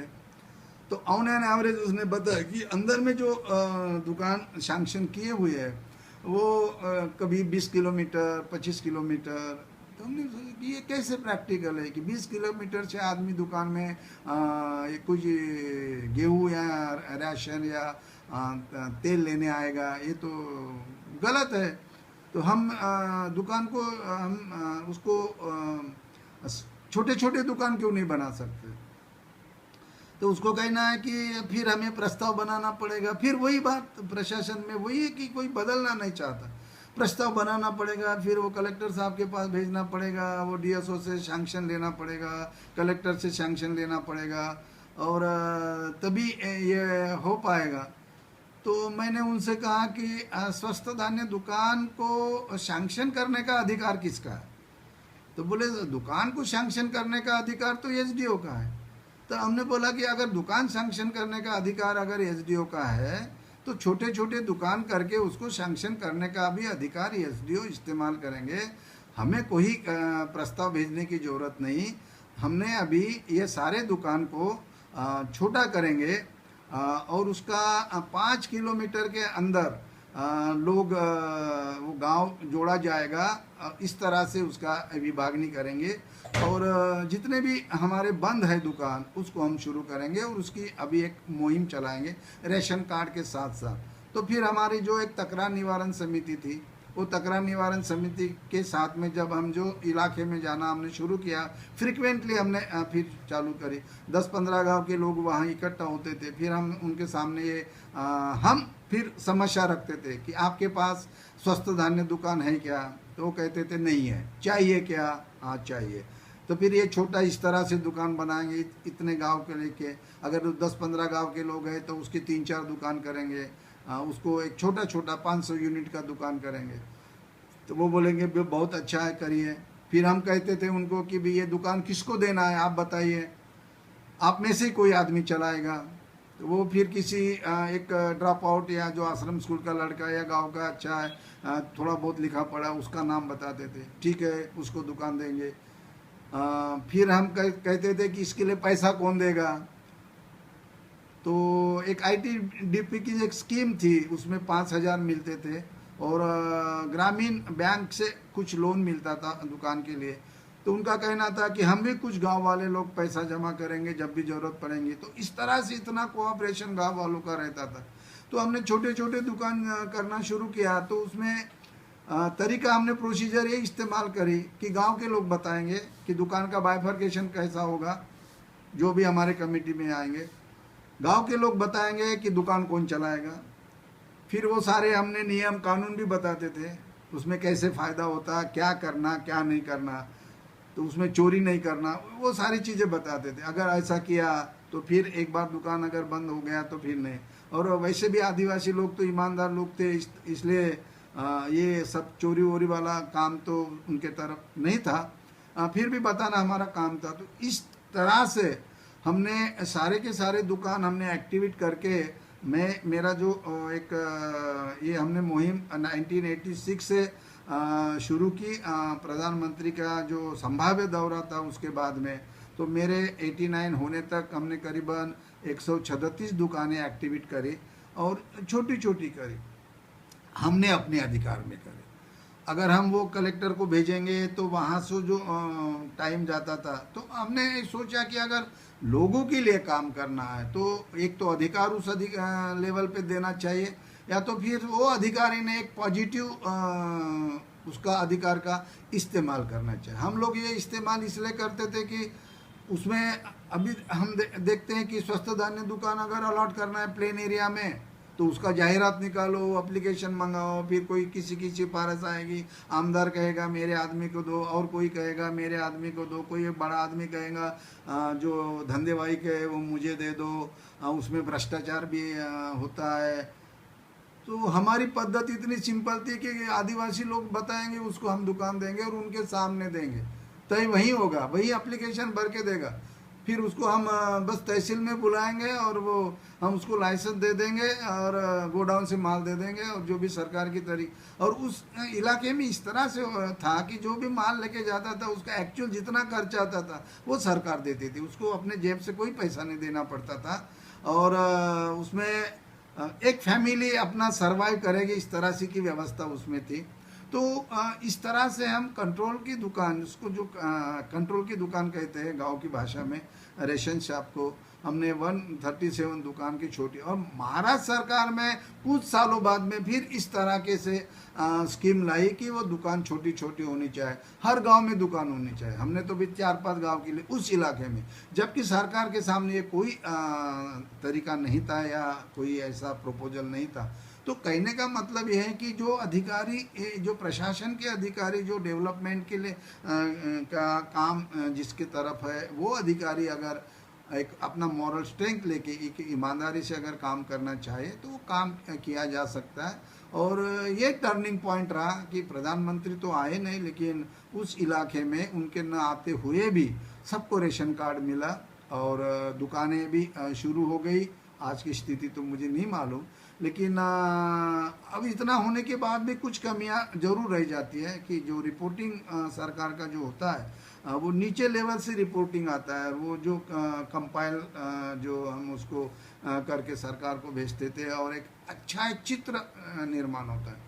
मेरी नक्सलाइट दलम से एक तीसरी घटना ऐसी हो गई इसी को लेके, और बाकी विषय रामन्ना एक नक्सलाइट दलम का लीडर था।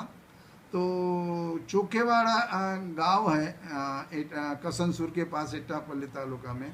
तो शाम के हम लोग वहाँ 5 बजे गए थे, कोई एक रास्ते का काम, डीएफओ और एग्जीक्यूटिव इंजीनियर, कुछ इंजीनियर मेरे साथ थे, और वो नक्सलाइट पहले ही वो गांव में थे। हम जब गए थे हमें नहीं मालूम था, लेकिन फिर हमारा जो काम होने के बाद में तलाटी ने मुझे बताया कि वो नक्सलाइट उस गांव का जो एंड है जंगल को लग के उस घर में बैठे हुए हैं 2 बजे से। कोई फॉरेस्ट कॉन्ट्रैक्टर भी उधर आया था, शायद हो सकता है कि उनके कुछ अपने पैसे का लेन देन भी हो सकता है। तो जब हमारे तलाटी ने बताया कि नक्सलाइट है, तो हमें भी थोड़ा सा ये लगा कि अभी नक्सलाइट गांव में है तो हमने इस गांव में ज़्यादा नहीं बैठना चाहिए, निकल जाना चाहिए। तो जैसे पता चला तो हम निकलने के लिए अब बस निकल ही रहे, तो 2 नक्सलाइट हाथ में बंदूक लेके हमारे तरफ दौड़ते आए। हम थोड़े रुक गए और फिर उसमें से एक ने कहा कि हमारा बॉस आपसे बात करना चाहता है। हमने टालने की कोशिश करी, क्योंकि हमारे पास तो ना कोई पुलिस फोर्स था, ना कोई बंदूक है, ना कुछ है, और जबकि हम देखते हैं कि नक्सलाइट तो आर्म लेके घूमने वाले लोग हैं। अभी उनकी मर्जी है, अच्छा करेंगे तो अच्छा करेंगे, नहीं अच्छा करना है तो कुछ भी डिसरप्टिव एक्टिविटी कर सकते हैं, तो डर तो है। तो हमने कहा कि फिर कभी बात करेंगे, लेकिन एक नक्सलाइट जो हमारा जो जाने का रास्ता था वहाँ पे खड़ा हो गया बंदूक लेके, संतरी की तरह उसने रास्ता अड़ा दिया। तो फिर हमने आपस में बात करी, तो मौका ऐसा था कि जा ही नहीं सकते थे, तो बात करना ही एक अच्छा था। तो हमने उनसे बोला कि ठीक है बात करेंगे, आप आपके लीडर को यहाँ भेज दो। तो वो बोले कि मैं बोल के देखता हूँ। अगर वो लीडर नहीं आता था तो जहाँ लीडर बैठा था वहाँ हमें जाके बात करनी पड़ने वाली थी। लेकिन अच्छा हुआ कि वो आया। एक 30-32 साल का लड़का हाथ में एक टेलीस्कोपिक गन लेके आते हुए हमने देखा। हम खाट पे बैठे थे, सामने रखी, बात हो रही थी, बहुत सारी इशू पे चर्चा हो गई, जैसे ज़मीन का पट्टा मिलना है, रेशन कार्ड के बारे में भी बात हो गई। हम लोग गांव-गांव में घूम के आदिवासी के लिए अच्छा काम करते, ये भी रामन्ना कह रहा था। जब रेशन कार्ड की बात आ गई और हमने मोबाइल शॉप की भी एक बात करी, तो रेशन कार्ड की जब बात निकली और सारे बातों के साथ में, तब उसने कहा कि एक गांव है कि वहाँ 19 फैमिली है, तो उनकी जानकारी, उसने एक डायरी निकाली अपनी और गांव का नाम बताया, मुझे अभी याद नहीं है। तो उन्होंने कहा कि वहाँ 19 फैमिली, एक को भी रेशन कार्ड नहीं मिला। तो मैंने कहा ऐसे कैसे हो सकता है, हमारे तहसीलदार का तो रिपोर्ट है किया तो सबको ही रेशन कार्ड दिया। तो बोले नहीं है, तो आपके तहसीलदार ने झूठ आपको बताया होगा, नहीं मिला, आप चेक कर सकते हैं। वो पढ़ा लिखा रामन्ना था और इंग्लिश में हमारी बात हो रही थी।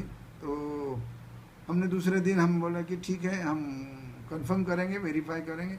दूसरे दिन मैंने एक हमारे बोरकर नाम का इंस्पेक्टिंग ऑफिसर था, उसको उस गांव में भेजा। जाते हुए उसको कहा कि आप एप्लीकेशन भी लेके जाओ आपके रेशन कार्ड भी लेके जाओ, कोरे आपका ठप्पा भी लेके जाओ, और अगर नहीं दिया होगा तो वही वही बना के दे के आना, ऐसे वापस नहीं आना।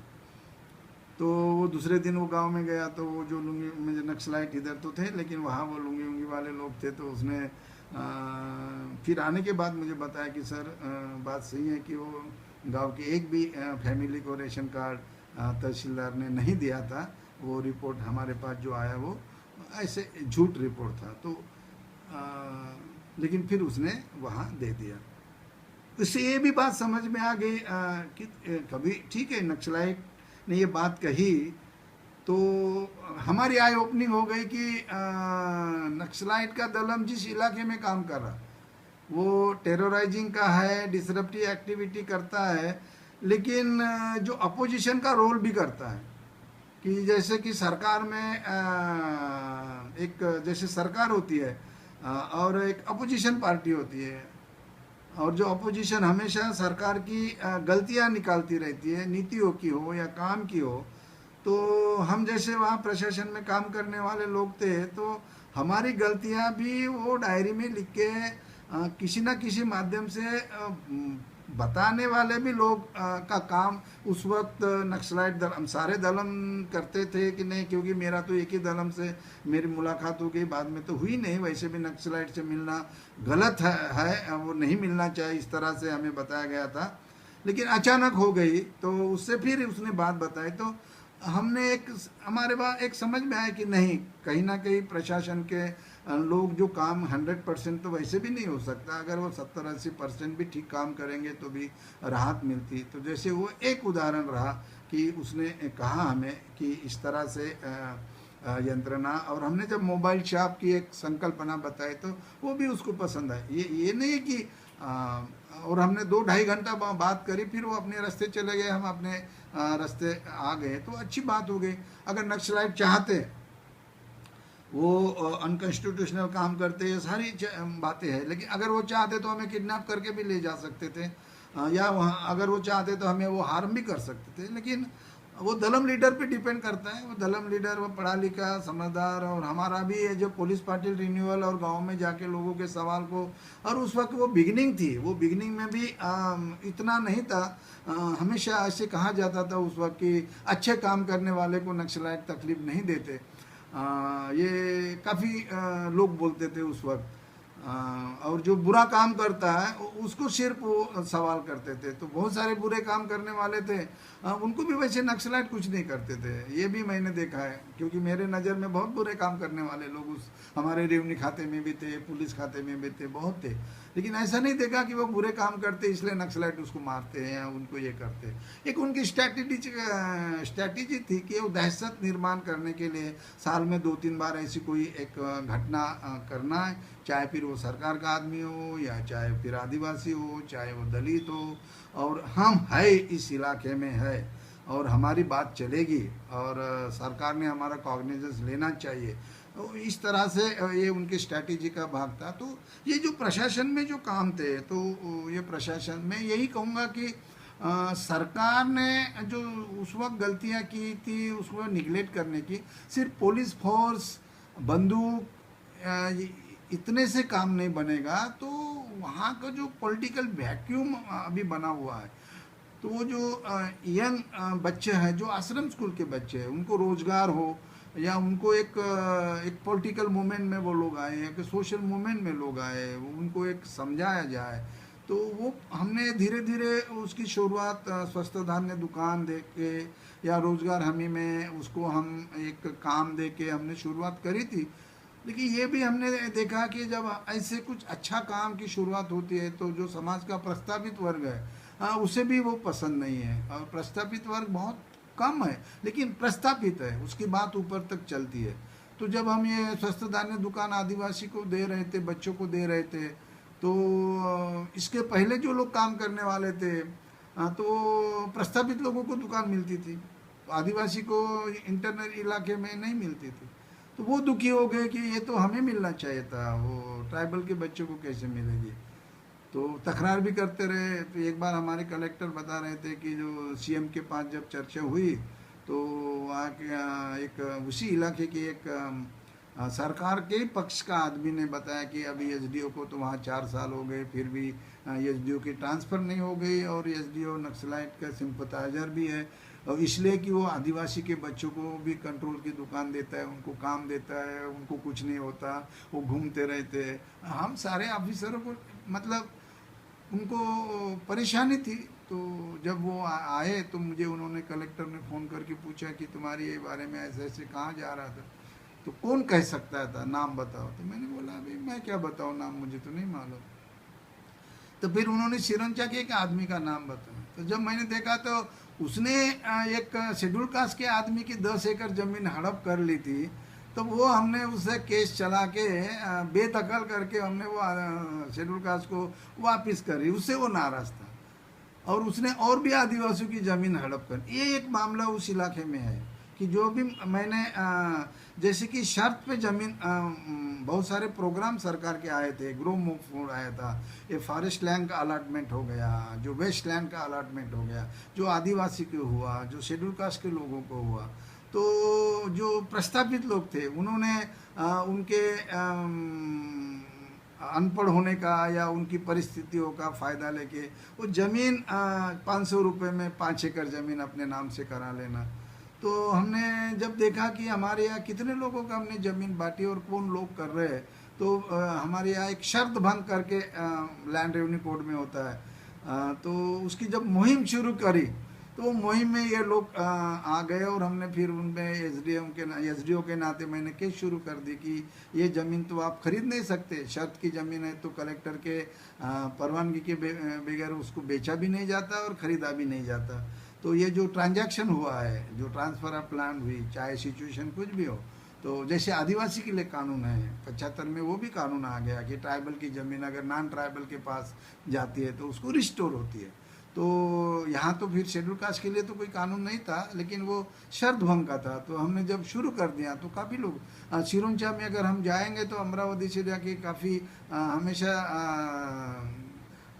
अच्छा खेती करने वाले लोग हम देखते थे कि इतनी अच्छी, और उसको सेकंड क्रॉप लेने वाले पैडी का। तो हमने देखा ये ज़मीन किसकी है, तो फिर वहाँ जानकार लोग हमारे तलाटी बताते थे नहीं नहीं ये सब आदिवासी और शेड्यूल कास्ट के लोगों को स्कीम में मिली हुई थी, तो इन लोगों ने बेच डाला और इन लोगों ने लिया। तो जो अमीर लोग हैं वो अमीर बने, तो हमने उनसे वो ज़मीन छीनना नहीं, कानूनन उसको लेके जिसको पहले दी थी उसको देने का काम शुरू किया था। तो वो लोग ऐसे रेस्टलेस हो गए थे, अगर ये एसडी और भी आगे रहेंगे तो हमारी सारी ज़मीनें निकाल के वो आदिवासी को देंगे। तो मुझे लगता है कि ये काम बहुत ज़रूरी है, न्याय का काम है। तो कहने का मतलब ऐसा है कि अगर हम कुछ करना ही नहीं है तो फिर टाइम पास तो करने वाले बहुत लोग हैं, लेकिन वहाँ मेरा अनुभव ऐसा रहा है कि वो टाइम हमें कम पड़ता है काम करने के लिए, बहुत काम किया जा सकता है। एक छोटे मोटे सवाल रहते लोगों के, उनसे बात करो, उनको न्याय देने का काम करो, और जो कानून में है वही है, जो संविधान ने उनके लिए जो व्यवस्था बनाई है, जो दिया है, जो प्रॉमिस किया है, जो प्रियाम्बल में हम पढ़ते हैं, उसी को पहुंचाने का काम करो। तो उस इलाके की प्रशासकीय व्यवस्था सबसे पहले तो ईमानदार होनी चाहिए, क्योंकि व्यवस्था ईमानदार ही होनी चाहिए, उसमें दो राह नहीं है। कुछ लोग कहते हैं कि अधिकारी ईमानदार है, इसको बहुत गाजा है। सिर्फ ईमानदार होके ईमानदार तो होना ही चाहिए, ये तो उसकी कंडीशन ही है सर्विस में आने वाले। बेईमान को लोग थोड़े ही ले गए प्रशासन में। तो ईमानदार भी होना चाहिए और संवेदनशीलता से काम भी करना चाहिए। सिर्फ ईमानदार होके बैठा रहा कि मैं ईमानदार हूँ लेकिन मेरे पास आएगा तब मैं करूँगा, तो वो ईमानदारी भी कोई काम की नहीं। ईमानदार आदमी ने, चाहे वो कर्मचारी हो, चाहे सिपाही हो, या क्लर्क हो, या साहब हो, ईमानदारी होना चाहिए, क्योंकि ये व्यवस्था ईमानदार के लिए ही है, और व्यवस्था में आने के लिए भी ईमानदार रहना ये बंधन कारक है। हमारे कंडक्ट रूल्स जो है रिक्रूटमेंट के वही कहते हैं। तो इसलिए ईमानदार तो रहना ही है, लेकिन शोषण मुक्ति से काम करना। एक छोटी सी एक बात मेरे वक्त भी हुई थी, बहुत सारी चीज़ें हैं, अभी हम कंक्लूड करेंगे, टाइम होते आ रहा। तो एक बार एक पुलिस पाटिल फिर रिन्यूअल के लिए एक अर्जी लेके मेरे पास आया, बहुत छोटी सी बात है। तो मेरे पास भी टाइम था, मैंने उसको बिठाया। पहले तो ये लोग आते थे तो झाड़ के नीचे बैठते थे, वही सिपाही के पास अपना अर्जी दे के अगर हुआ तो हुआ, नहीं तो चले गए। तो एक बार ये भी घटना हुई कि मेरे मिसेस ने दो आदिवासी को, माड़िया को 2 दिन वो झाड़ के नीचे देखा। दिवाली का वक्त था और मैं जब घर गया शाम को, क्योंकि मेरा बंगला और ऑफिस बीच में सिर्फ रास्ता था। तो जाने के बाद उन्होंने पूछा कि एक लोग कल से वहाँ झाड़ के नीचे है, आज भी है, और आप घर आ गए, किस लिए आ गए वो लोग? क्योंकि हमारे बंगले के आवार से, वो आंगन से वो दिखता था वो सारा, वो झाड़ के नीचे कौन है क्या है। तो मेरा भी ध्यान नहीं गया। तो मैंने फिर चपरासी को बुलाया और वो लोग को नहीं बुलाया। तो वो पुलिस पाटिल रिन्यूअल के लिए आए थे, 100 किलोमीटर दूर से आए थे, एक दिन पहले चल के आए थे। अरे फिर तो ऑफिस 6 बजे का टाइम ख़त्म हो रहा और वो दिवाली का वक्त, छुट्टी के दूसरे दिन छुट्टी भी थी। तो मैंने वो क्लर्क को बुलाया कि यार इनका रिन्यूअल करवा देना है। सर बोले वो आज तो दिवाली है। अरे यार इसकी दिवाली करो, पहले थोड़ा सा बैठ जाओ। फिर वो रिन्यूअल करते करते उसका आदेश बनाते वक्त 9 बज गए रात के। फिर उनको घर में बुलाया, उसके हाथ में आदेश दिया। फिर ऐसे पूछा कि अब क्या करोगे तुम, रात के 9 बजे? तो नहीं, रुक जाएंगे। फिर उनके खाने पीने का क्या है? अब कोई एसडीओ तो ऐसे पूछता नहीं ना आदिवासी से, खाने का क्या पूछेगा वो? अब बड़ा आदमी है तो उसके बारे में सोचेगा, इसके आदमी कौन सोचेगा? तो उसने कुछ जवाब नहीं दिया। फिर मेरे मिसेस ने बोला कि अब इनके पास कुछ है ही नहीं तो क्या बोलेंगे। अब वो घर में आए गए आंगन में, तो उनको अब दिवाली भी है, अपने घर में उनको खाना खिलाओ। एक तो 2 दिन उनका काम नहीं हुआ, तो ये प्रायश्चित लेने वाली बात हो जाएगी। उसका काम तो जब आए उसी वक्त होना चाहिए था। इतना ध्यान तो तुम लोगों का भी होना चाहिए था। अब मुझे भी गिल्टी लगा। तो मेरे मिसेस ने बोला इसको खाना खिलाओ, दो ही लोग हैं, आज हमारे गेस्ट आ गए दिवाली के। तो हमारा सिपाही कहता था नहीं नहीं मैडम, भाई साहब ऐसा नहीं करने का, ये बड़ा माड़िया लोग हैं, उनको घर में कैसे, एसडीओ के घर में कैसे खाना खाएंगे? तो हमारी मैडम ने कहा कि क्यों नहीं खा सकते, एसडीओ का घर है तो क्या हो गया।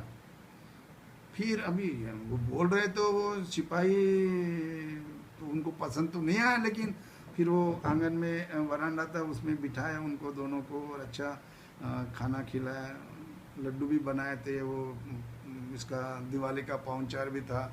उनको ये नहीं समझ में आ रहा था कि लड्डू कैसे खाए, देखा भी नहीं होगा शायद उन्होंने। मैं तो ये 87-88 की बात बता रहा हूँ। तो आदेश भी दे दिया उनको, और खाना हर दिवाली में हमें वो 2 लोग याद आते। तो ये जो बात मैं कह रहा था कि जो इसके और भी, ये तो एक घटना हो गई। वो जब अर्जी लेके आया और बिठाया, तो मैंने ऐसे ऐसे सरस पूछ लिया उसको कि कहाँ से लिखवा के लाए एप्लीकेशन? तो बोले वो कोई देश पांडे नाम का अर्जनवी से, उससे लिखवा के लाए। कितने पैसे लगे हैं? तो उसने बोला कि 15 रुपये लगे लिखने में। 4 लाइन तो लिखी थी कि मेहरबानी एसडीओ साहब, मैं पुलिस पाटिल हूँ, मुझे रिन्यूअल चाहिए, मेहरबान होके दीजिए, बस इतना ही लिखा था। तो 65 पैसे की वो टिकट भी लगाई थी उसको।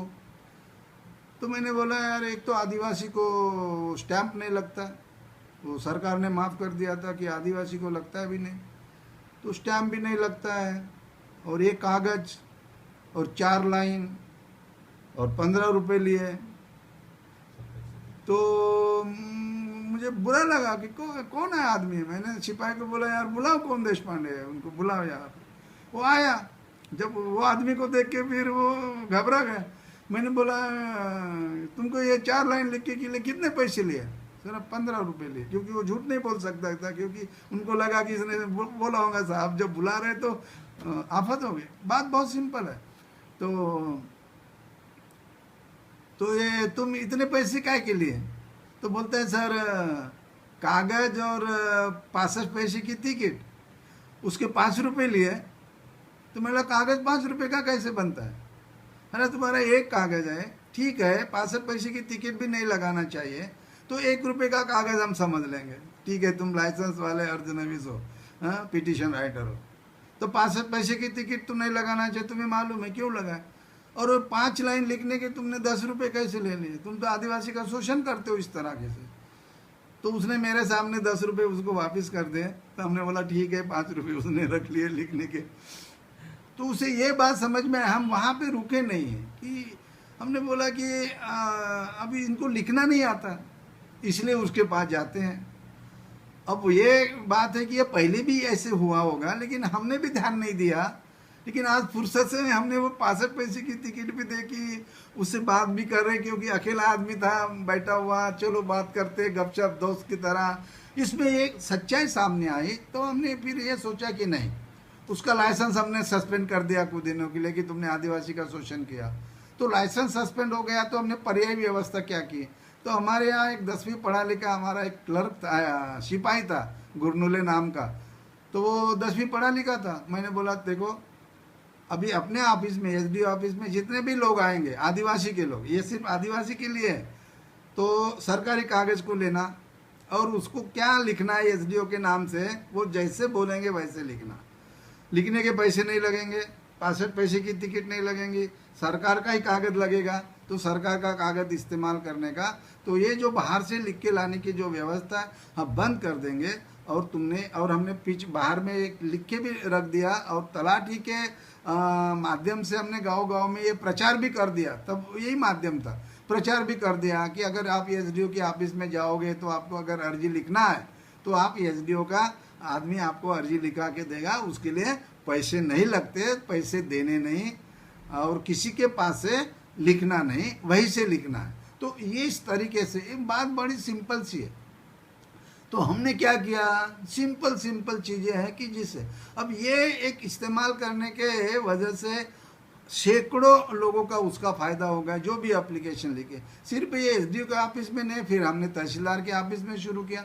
फिर एक बार एसपी वहाँ आलापल्ली में आए थे, जब भी एसपी आते थे वो हमको बुला लेते थे और हम बात करते थे, नक्सलाइट एक्टिविटी की हो या जो और भी है। तो उससे जब बात हो रही थी तो हमने बताया कि ये इस तरह से एक्सप्लॉयटेशन होता है। तो हमने ये तरीका इस्तेमाल किया कि हमारा ये आदमी लगेगा। उसे भी अच्छा लगा, तो सारे पुलिस स्टेशन पे जो उनका राइटर होता है उन्होंने भी आदेश निकाला है कि जब भी अगर कोई पुलिस में तकरार देने के लिए अगर वो आदिवासी आदमी आता है तो वो पुलिस कांस्टेबल उसकी अर्जी लिख के देगा, उसके पैसे नहीं लगे, सरकार का कागज इस्तेमाल करेंगे। अब सरकार के ऐसे कितने भी योजना के नाम से पैसे जाते हैं, लेकिन एक सरकार का कागज, 65 पैसे की टिकट नहीं, लिखने वाला सरकार का कर्मचारी, कोई पैसे देना नहीं और कुछ नहीं। ये सिंपल, जैसे हम न्याय का काम बोल सकते, इस तरह से ऐसे बहुत सारे काम। मैं सीओ भी था, सीओ के वक्त भी मैंने ये कुपोषण मुक्त बालक की योजना चलाई, प्रशासन आपल्या गावी, इस तरह से। तो कहने का मतलब ऐसा है कि ये हो सकता है। अब ये सिर्फ एक अधिकारी के करने से नहीं होता है, एक टीम करके अधिकारियों ने करना चाहिए, और ये उसको कंसिस्टेंसी रहना चाहिए। आगे आने वाले भी लोग हैं, अगर हमने पुलिस पाटिल का रिन्यूअल इस सिंपल तरीके से किया तो आगे आने वाले लोगों ने भी उस तरीके से करना चाहिए। अगर वो नहीं करेंगे फिर वही व्यवस्था को लाएंगे तो आदिवासी तो को बोलेंगे वो उनको क्या है। अब वो ऑफिसर अगर ऐसे बोलता है कि नहीं नहीं नहीं, नहीं पहले वाले ने किया होगा, लेकिन वो तो सर्टिफिकेट चाहिए ही, तो सर्टिफिकेट चाहिए, नहीं चाहिए, नहीं लाए तो नहीं होगा। या तो फिर उसके लिए सर्टिफिकेट के लिए किसी को पैसे देगा, या तो बाइसन के सिंह देगा, या तो और कुछ करेगा बार्टर सिस्टम में। तो मेरा अपना अनुभव रहा है कि जो भी प्रशासन में लोग काम करते हैं वहाँ पे, चाहे वो डिस्ट्रिक्ट प्रशासन में काम करने, मैंने अच्छे अधिकारी देखे, कलेक्टर के रत्नाकर गायकवाड़ जैसे अधिकारी, मुंशीलाल गौतम, एएम खान मेरे टाइम पे जो कलेक्टर थे मेरे साथ में, तो काफ़ी अच्छे ईमानदार लोग थे काम करने वाले, और फ्रीडम देते थे काम का। तो उस इलाके में मेरा कहना, प्रशासन ने स्थानिक अधिकारियों को अधिकार देना चाहिए, पावर देना चाहिए, जिसे हम प्रशासकीय लैंग्वेज में एडमिनिस्ट्रेटिव डिस्क्रिशन कहते हैं। हम डिसेंट्रलाइजेशन ऑफ पावर भी है, और उनको डिस्क्रिशन में भी काम करने का अधिकार देना चाहिए। अगर छोटी मोटी गलती अगर होती है वहाँ काम करते वक्त तो उसे माफ़ करना चाहिए। अगर मैंने जाहिरनामा न निकाल के अगर हमने स्वस्थ धान्य दुकान दिया और वहीं के गांव के लोगों के साथ में बैठक में अगर हमने निर्णय लेके दिया, आज अगर कोई वहाँ इंक्वायरी करेगा तो ये कहेगा कि वो तो पब्लिक नोटिस नहीं निकाली थी, एप्लीकेशन नहीं मंगवाया था, हमारी प्रोसीजर तो ऐसी है, तो मेरे खिलाफ में कार्रवाई हो सकती है। लोग इसलिए डरते हैं। तो जो स्थानिक लेवल पे काम करने वाले लोग हैं, चाहे ठीक है 100 काम करेंगे तो 10 गलतियां होगी, तो 10 गलती माफ करो, लेकिन 90 तो काम अच्छे होंगे। अब इस तरह से प्रशासन अगर करने के लिए जो वरिष्ठ लोग हैं या जो शासन के भी लोग हैं, अगर वो इस तरह से वो अगर उनको इनकरेज नहीं करेंगे तो आदिवासी को न्याय नहीं मिलता। नक्सलाइट एक तरफ से आदिवासी का भी शोषण करती है और प्रशासन दूसरी तरफ से भी आदिवासी का शोषण करती है। तो फिर आदिवासी ने करना क्या है? अब वो उसका तो सैंडविच हो गया दोनों में। एक के हाथ में अधिकार है कि जो उनको विकास चाहिए वो पहुंचता नहीं है, और एक हाथ में बंदूक है कि विकास का काम होना है लेकिन वो होने नहीं दे रहा है। तो ये पॉलिटिकल, मेरे हिसाब से कि एक जो पॉलिटिकल वैक्यूम गढ़चिरौली जिले में हुआ है, अभी भी है, कि जिस तरीके से सोशल ऑर्गेनाइजेशन जैसे कि भूमकाल ने काम किया है उस इलाके में जाके, आपने पुल बनाया, रास्ते बनाए, लोगों में जाके नक्सलाइट के विरोध में जाके काम किया। तो नक्सलाइट के विरोध में जाके काम करना बड़े हिम्मत का काम है। आपने काम किया भूमकाल ने तो कोई अधिकार नहीं है, हमने काम किया तो हमारे पास में अधिकार था, तो अधिकार का हमने इस्तेमाल किया। तो फिर जैसे भूमकाल जैसी संगठना और अधिकारी अगर ये मिलके अगर काम करेंगे तो आदिवासी के भले के लिए, उनके विकास के लिए, जो चाहे उनकी शिक्षा हो, चाहे आरोग्य की व्यवस्था हो, चाहे उनके और भी विकास के जो अब सरकार, केंद्र सरकार की और राज्य सरकार की जितनी भी योजनाएं हैं, वो योजना हम उन लोगों तक पहुंचाने में सफल हो सकता है कि प्रशासन के बारे में आदिवासी को एक विश्वास निर्माण होना चाहिए कि नहीं, अगर मैं इन लोगों के पास जाऊंगा तो ये मेरी मदद करेंगे, मेरा शोषण नहीं करेंगे। तो ये जो विश्वास पैदा करने वाली बात है, तो प्रशासन के लोग अपने कार्य प्रणाली से खुद काम करके ये विश्वास निर्माण कर सकते हैं, सिर्फ कानून के अधिकार है करके नहीं कर सकते। जैसे कि हम तकरार निवारण के माध्यम से लोगों में जाते थे और वहाँ बैठ के हम निर्णय लेते थे, तो लोगों को ये लगता था कि ये हमारे पास आ रहे हैं, जबकि कोई नहीं जाता था पहले उनके पास जाके कि नक्सलाइट उस इलाके में है, ये मालूम होते हुए भी हम जाते थे उनके साथ, और हमारा संरक्षण गांव के लोग करते थे। वो शायद नक्सलाइट को बोलते होंगे कि ये साहब आ रहे हैं, ये हमारे भले के लिए आ रहे हैं, आप इनको कुछ मत करना। मैं पुलिस के 2 आदमी लेके मैं मेरा संरक्षण नहीं कर सकता, लेकिन मेरा संरक्षण कौन कर सकता है? वो आदिवासी। उस जमाने की बात बता रहा हूँ। अगर ये अच्छी तरीके से अगर चलता रहता तो मुझे लगता है कि हम रोक सकते थे उस चीज़ को, लेकिन सरकार का ध्यान नहीं रहा। और आज हम देख रहे हैं कि नक्सलाइट एक्टिविटी हो ही रही है, खून खराबा हो ही रहा है, आंदोलन हो ही रहे, आत्महत्या हो ही रहे, एनकाउंटर हो ही रहा है, लोग मर रहे हैं। नक्सलाइट में जो लोग मर रहे हैं वो भी आदिवासी लोग हैं, इलाके के लोग हैं, वो भी देश के लोग हैं, देश के नागरिक हैं। तो कुछ ठीक नहीं है। और सरकार ने सिर्फ ये कह के कि उसको बैन कर दिया। मुझे लगता है हमारे पास इतनी पावर है, हमारे पास इतना फोर्स है, ख़त्म कैसे नहीं कर सकते हैं? ये सोचना पड़ेगा कि अगर गढ़चिरौली ज़िले में 200-300 नक्सलाइट होंगे, अगर हम ये कहेंगे जो आर्म लेके घूमने वाले, ख़त्म कर दो। नक्सलाइट का जब एक आमदार का अपहरण हो गया तो ऐसी ऐसी चीज़ें हमने देखी, अभी बड़ी स्टोरी बनती है, उसमें एपिसोड बन सकता है। इसी तरह से स्टोरी है, ऊपर से कुछ अलग दिखता है, अंदर से कुछ अलग है। नक्सलाइट को पैसे देने वाले लोग कौन हैं? जो सरकार की ठेकेदारी लेने वाले, सरकार की संपत्ति का उपभोग लेने वाले लोग ही नक्सलाइट को पैसे देने वाले, वो सारे सरकार को मालूम है। एक बार ऐसी बात हुई कि एसपी ने बोला था कि हम एक्टिविस्ट जो है नक्सलाइट के, वो सारे को सारे लोगों को हम जेल भेजेंगे सीआरपीसी में, और उनको हम 1 लाख 2 लाख 5 लाख का सिक्योरिटी बॉन्ड मांगेंगे, वो नहीं देंगे सीआरपीसी में, 107 में, तो हम जेल भेज देंगे और ख़त्म कर देंगे। हमने बोला कि इससे नक्सलाइट ख़त्म नहीं होते। आप नक्सलाइट को सपोर्टर की बात कर रहे और उसके आप नक्सलाइट के एक्टिविस्ट की बात कर रहे, तो हमने पहले एक्टिविस्ट कौन है, सपोर्टर कौन है, उसको देखना पड़ेगा। तो बोले हमारे पास लिस्ट है। तो मैंने बोला मेरे भी पास लिस्ट है, गांव गांव से कौन एक्टिविस्ट है, सपोर्टर है। सपोर्टर को हम छोड़ देंगे, सपोर्टर का अपना कोई रोल नहीं है। किसी सभा में लोग आते हैं, जाहिर सभा में नेता के, वो सारे के सारे सपोर्टर नहीं होते। लाया जाता है, आते हैं मजबूरी में, बैठते सुनते, समझ में भी नहीं आता, चले जाते हैं। वैसे नक्सलाइट के बैठक में लोग बुलाए तो जाते, बैठते, चले जाते। हमने बुलाया, हमारी बैठक में आते, सुनते, चले जाते। वो किसी के सपोर्टर नहीं है, एक्टिविस्ट हो सकते हैं। तो लिस्ट बनाए, तो उनका कहना था कि नहीं, तो आप गढ़चिली में एसडीएम बैठ के वहाँ से अरेस्ट वारंट निकालेंगे। बड़ी खतरनाक योजना बताई थी उन्होंने, जिसका विरोध मैंने और गढ़चिली के एसडीएम ने भी किया था। मैंने वो एसपी का नाम नहीं बताऊंगा मैं। आणखी एक पाउल मैंने किताब लिखा, उसमें मैंने वो स्टोरी लिखी है जो हुआ।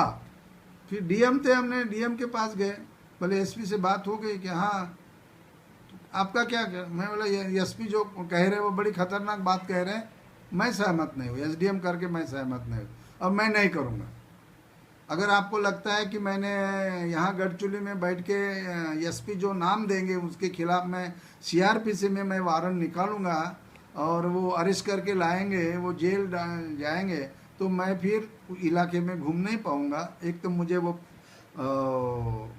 वो जो उनकी स्कीम है वो वही खतरनाक लगती है, वो पढ़ती भी नहीं है और वो कानून के खिलाफ भी है।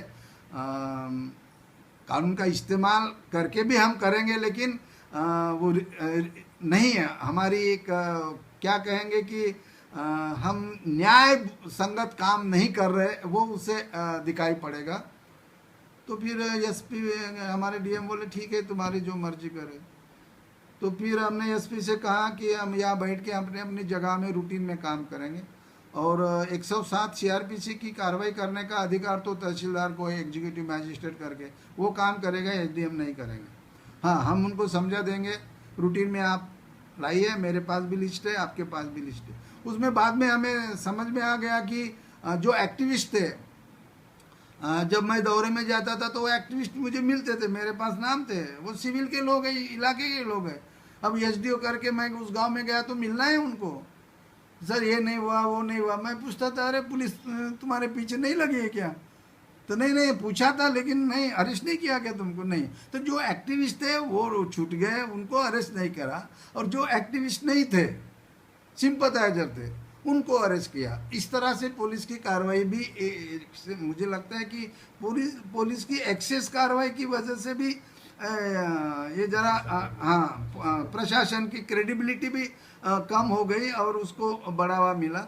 और ये इसलिए हुआ कि जब राजाराम खानला में आतराम सरपंच की हत्या हुई थी और उस वक्त के मुख्यमंत्री शरद पवार साहब आए थे, तब यहाँ अधिवेशन था, विंटर सेशन, तब वो वहाँ आए थे, मैं एसडीएम था। तो एसपी और कलेक्टर को अपने साथ में बैठा के ले गए थे कार में अहिरी तक, अहिरी से फिर हेलीकॉप्टर से।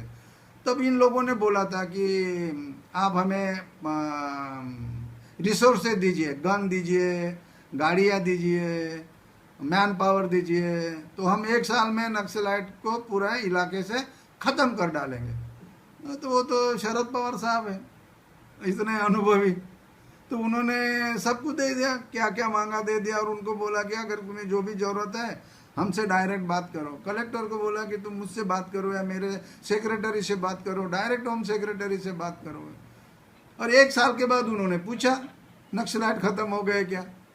जब उन्होंने देखने लगा कि नक्सलाइट कैसे ख़त्म हो गए, वो क्या, एक तो मुर्गी का पिल्लू भी नहीं पकड़ पाते आप इतने आसानी से, तो ये नक्सलाइट जंगल के कैसे ख़त्म हो जाएंगे? तब कुछ तो दिखाने के लिए फिर उन्होंने ये खतरनाक स्कीम लाई थी कि हमने इतने लोगों को हमने जेल में डाल दिया।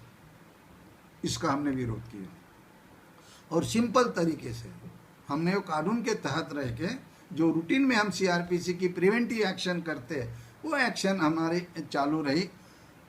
तड़ीपार के इतने सारे केसेस उन्होंने एक साथ बना दिया, मैंने सिर्फ एक को तड़ीपार किया, दत्ता पांडे को तड़ीपार किया, क्योंकि मुझे मालूम था कि दत्ता पांडे एक्टिविस्ट है, वो काम करता है।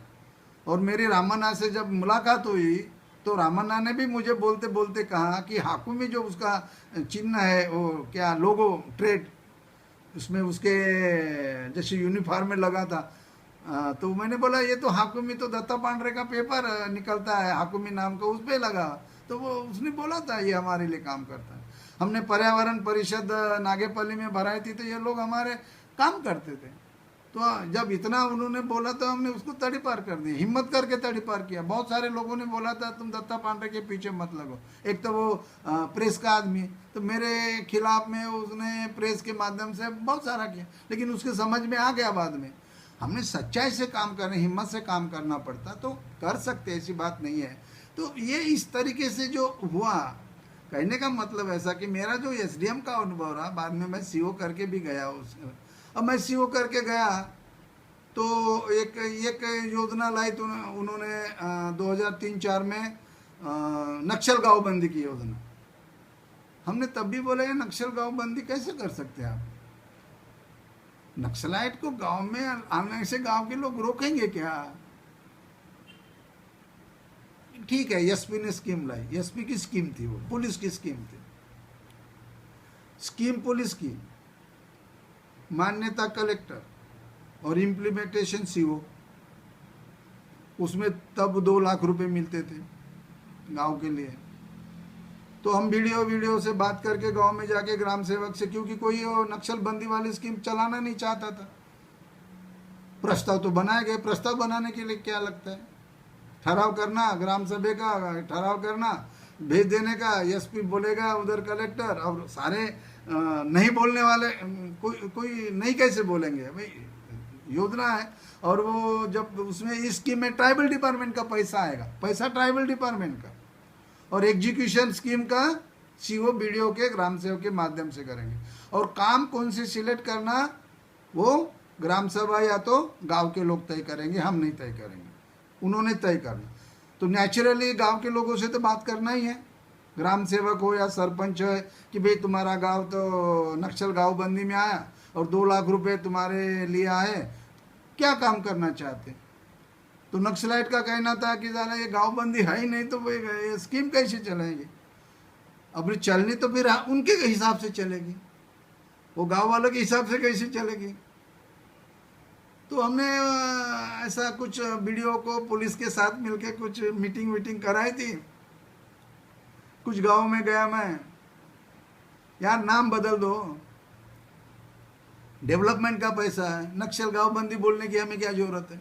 बोर्ड थोड़े लगाना है, पैसा आया ना, रास्ता बनाना है बना, स्कूल की बिल्डिंग बनाना है 2 लाख में बनती होंगी बना, जो भी करना है छोटा मोटा काम कर सकते हो तुम्हारे गांव के लिए, आंगनवाड़ी की इमारत बनाना है बनाओ, जो भी आपको लगता है कि ये करना जरूरी है तो आप करो, डिस्क्रिप्शन आपका है, पैसे हम आपको दे देंगे। तो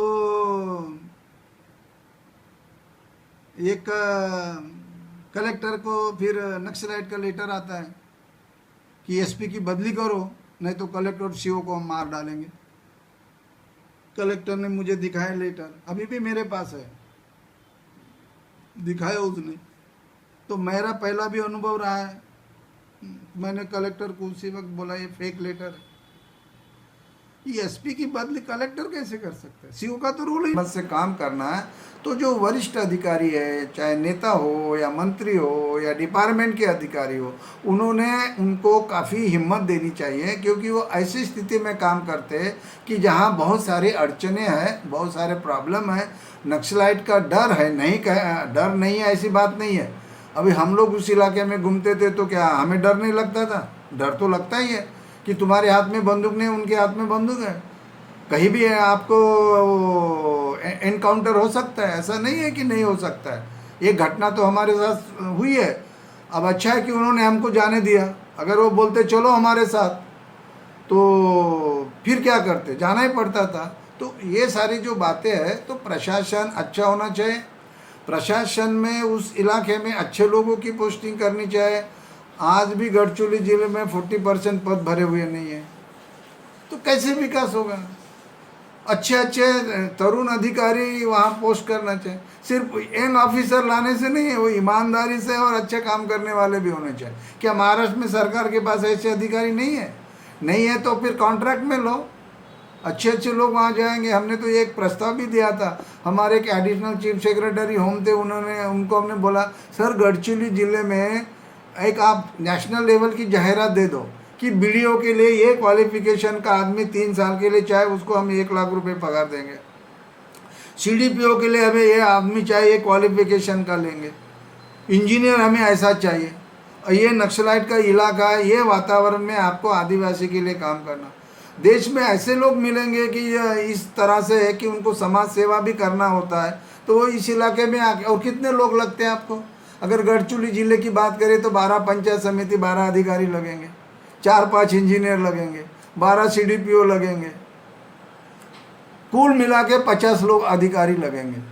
तो ये अच्छे अधिकारी आएंगे, जैसे कि जेई ने का एक आधा प्राध्यापक आ सकता है कि सोशलॉजी का, कि हाँ मुझे अच्छा मौका है उस इलाके में जाके मैं कुछ रिसर्च भी करूँगा, काम भी करूँगा और अच्छा काम भी करूँगा। कुछ यूथ भी आ सकते हैं कि जो इस विचारधारा के है कि मुझे आदिवासी के लिए काम करना। उन्हें आइडिया तो पसंद आई, बड़ा अच्छी आइडिया है, लेकिन हुआ कुछ नहीं है। तो कहने का मतलब ऐसा है कि प्राप्त परिस्थिति में जो भी वहाँ काम करने वाले लोग हैं, एक तो वो अच्छे होने चाहिए, आदिवासी को इंसान है, उसकी प्रतिष्ठा है, उसके लिए काम करना और एक कदम आगे जाके काम करना, नियम के साथ में, कभी नियम के बाहर में भी। इस तरह से जो मैंने अभी घटनाएं बताई थी वो सारे, अगर मैं नियम को भी स्टिक अप रहता हूँ तो बहुत सारे चेंजेस नहीं ला सकते। रिजिडिटी को आप ख़त्म करो, उससे बात करो, उनके इलाके में जाओ, हिम्मत करो, काम करो, तो कुछ ना कुछ उसके जीवन में हम अच्छा कर सकते हैं। और प्रशासकीय व्यवस्था दूसरों के जीवन में अच्छा करने के लिए, उसको आनंद देने के लिए, उसको आगे बढ़ाने के लिए ही काम करने वाली व्यवस्था है, जो संवैधानिक व्यवस्था है, उसका उद्देश्य वो है। तो ऐसी व्यवस्था, एक मजबूत व्यवस्था उस इलाके में, जो भी नक्सल इलाका है या नक्सल इलाका भी नहीं हो, आदिवासी भी इलाका हो, वहाँ अगर काम करेंगे तो मुझे लगता है कि अब हम उनके लिए अच्छा काम कर सकते हैं। और इस दिशा में काम करने की ज़रूरत है। आपने भूमकाल और मेरा जो गढ़चिरौली ज़िले का जो मेरा अनुभव रहा, जो मैंने अभी तक बताया, जो फैक्ट बेस अनुभव रहा मेरा, तो ये अनुभव के बाद में और मैं नागपुर जिला परिषद में जब सीओ था, तो मैंने अपने अधिकार में भारतीय संविधान की जो प्रास्ताविका है, प्रियम्बल है, उसको सारे स्कूलों में पढ़ने का एक मैंने आदेश निकाला, मेरे अधिकार में निकाला। और वो देश में पहली बार हुआ कि बच्चे हम भारत के लोग, we the people of India, school में रोज़ बोल रहे हैं। उसका उद्देश्य ये था कि हमारे देश का संविधान जो है, जो संविधान के जो मूल्य है, वो स्कूल डेज से ही बच्चों के मन पे उसका संस्कार होना चाहिए, उनको समझ में आना चाहिए कि ये प्रियम्बल क्या है, वो शब्द क्या है, उसका अर्थ क्या है। वह जैसे जैसे आगे बढ़ेंगे, तो ये जब एक प्रोग्राम चलाया मैंने, मेरे अधिकार में चलाया, संविधान दिन भी हमने 26 नवंबर को पहली बार 2005 में किया। ये भी प्रियम्बल पढ़ने का काम 2005 में किया। मुझे मौका मिला, संविधान ने मुझे मौका दिया, अधिकार दिया, तो मैंने अधिकार का इस्तेमाल किया और नागपुर ज़िले का सीओ के नाते मैंने ये प्रोग्राम चलाया। और उसके बाद जब मैं रिटायर हो गया, तो मैंने एक संविधान फाउंडेशन नाम की एक संस्था बनाई, जिसका एक उद्देश्य है कि संविधान को लोगों तक पहुंचाने का, ये लोगों की एक मूवमेंट होनी चाहिए। और संविधान के जो साइलेंट फीचर्स है वो लोगों तक जाना चाहिए, और उसके लिए विविध माध्यम से कार्यक्रमों का आयोजन करना एक मेरा उद्देश्य रहा। और सरकार के तरफ हम संविधान फाउंडेशन की ओर से केंद्र सरकार को लिखते रहे कि संविधान दिन 26 नवंबर को हमने हमारा संविधान सभा में अडॉप्ट किया। और हम 25 नवंबर को ये संविधान के निर्माता डॉक्टर बाबा साहब आम्बेडकर, इनका जो भाषण हुआ संविधान सभा में 25 नवंबर 1949 का, वो भाषण देख के भाषण सुनना चाहिए। उन्होंने जो इशारे दिए कि जैसे कि हम अभी आदिवासी के इलाके में जहाँ नक्सलग्रस्त इलाका है, उनके बारे में हमने कैसे काम करना चाहिए, कुछ अनुभव मैंने जैसे बताए। तो बाबा साहब ने भी संविधान सभा में यही कहा था कि संविधान कितना भी अच्छा हो, अगर चलाने वाले लोग अगर प्रामाणिक नहीं है तो संविधान फेल होगा, और संविधान अच्छा नहीं भी हो लेकिन चलाने वाले अगर लोग प्रामाणिक है तो वो अच्छा साबित होगा। तो कहने का मतलब ऐसा है कि जो भी संविधान से कानून बनता है वो कानून को इम्प्लीमेंट करने वाली जो यंत्रणा है जो कि संविधान से बनी है, चाहे वो एग्जीक्यूटिव की हो या जुडिशरी की हो, वो सामाजिक न्याय की होनी चाहिए। और वो प्रियम्बल में जो तत्व दिए स्वातंत्र, समता, बंधुता, न्याय का, वो तत्व के हिसाब से, वो वैल्यूज़ के हिसाब से काम करने वाली यंत्रणा बननी चाहिए। तो संविधान फाउंडेशन के माध्यम से अभी हम ये प्रोग्राम चलाते हैं कि ये जो संविधान की मॉरलिटी है, संविधान के जो तत्व है, जो व्यक्ति और नीतिमत्ता, ये दो आधार है संविधान के। और जो बाबा साहब ने इतनी मेहनत से वो संविधान सभा ने बाबा साहब को उनका father of the Indian constitution और संविधान के चीफ आर्किटेक्ट, ये संविधान सभा ने उनको गौरव अंकित किया है। इतनी मेहनत से ये संविधान बना। तो हम लोग देश के लोग, हमारे जब देश का संविधान है तो हमें मालूम होना चाहिए। अनुभव यह है कि अभी भी बहुत सारे लोगों ने देश का संविधान नहीं देखा। अगर हम गढ़चिरौली जिले के जिस इलाके में मैंने काम शुरुआत की, अगर वहाँ के लोगों से हम पूछे कि संविधान क्या है, देखा है क्या, तो बहुत सारे लोगों का हमें उत्तर आएगा कि वो क्या होता है, संविधान क्या होता है, नहीं मालूम। तो मुझे लगता है कि जहाँ इस तरह से संविधान के खिलाफ काम करने वाले नक्सलाइट लोग काम करते या ऐसे इस तरह से काम करने वाले जो लोग हैं, तो वहाँ उस इलाके में संविधान और कानून की जानकारी लोगों तक पहुँचाने का एक सरकार की एक कैंपेन होनी चाहिए, बड़ी पैमाने पे एक कैंपेन होनी चाहिए और लोगों को एक जागरूक करना पड़ेगा। संविधान को जागृति करना मतलब बस संविधान की धारा बताना नहीं है। तो संविधान, जैसे कि हमने अभी पिछले साल संविधान साहित्य सम्मेलन लिया था, उसमें हमने एक वंचित के लोगों के साथ में हमने बात करी थी। तो उन्होंने एक हमारा एक टॉपिक रहा, सत्र रहा उसमें कि संविधान हमारे बस्ती तक आया ही नहीं, संविधान हमारे बस्ती तक आया नहीं। इसमें जब चर्चा हुई तो समझ में आया कि आज तक संविधान तो की धारा तो चलो देखा तो है ही नहीं, लेकिन संविधान हमारे बस्ती तक पहुंचा नहीं। इसका मतलब है कि संविधान ने हमें जो एश्योर किया, हम जब प्रियम्बल पढ़ते तब एश्योर करता है संविधान कि हम तुम्हें सारे देश के नागरिकों को हम एक सामाजिक, आर्थिक, राजनीतिक न्याय करेंगे, विचार, अभिव्यक्ति, विश्वास, श्रद्धा, उपासना का स्वातंत्र देंगे, दर्जाची समानता देंगे, व्यक्ति की प्रतिष्ठा करेंगे। ये जो सारी चीज़ें, उनका कहना है कि आज भी रेशन कार्ड नहीं मिला, आधार कार्ड नहीं मिला, कास्ट सर्टिफिकेट नहीं मिलता, पीने का पानी नहीं मिलता, स्वस्थ धान्य दुकान शुरू नहीं। 70 साल होने के बावजूद भी जो लोग जो कहते हैं कि हमारे पास ये जो हमारे मूलभूत हमारी जो ज़रूरतें हैं और हम जिस बस्ती में रहते हैं वो बस्ती में जो सुविधा होनी चाहिए वो हमें नहीं मिल रही, इसका मतलब संविधान हमारे गांव तक पहुंचा नहीं। यही स्थिति जो जंगल इलाके में, पहाड़ी इलाके में रहने वाले, जहाँ अभी नक्सलाइट रेड कॉरिडोर के जितने भी स्टेट है वो इसी इलाके में काम करने वाले लोग हैं, हाइड आउट से उनके। जैसे गढ़चिरौली जिले का अगर हम उदाहरण लेंगे तो जंगल में, पहाड़ों में नक्सल मूवमेंट, नक्सल एक्टिविटी चल रही, और जहाँ आदिवासी का विकास नहीं हो रहा, तो आदिवासी को के घर तक संविधान पहुंचाने का, गांव तक पहुंचाने का मतलब संविधान ने जो उनको एश्योर किया है, जो directive principle of state policy है, उसमें शिक्षा भी है, उसमें आरोग्य भी है, उसमें उनको सामाजिक आर्थिक विकास है, वो देना है। लोकशाही की व्याख्या डॉक्टर बाबा साहब आम्बेडकर करते हैं कि क्या है लोकशाही। तो लोकशाही लोगों के सामाजिक आर्थिक जीवन में कोई भी रक्त विहीन पद्धति से जो परिवर्तन आएगा वो लोकशाही है।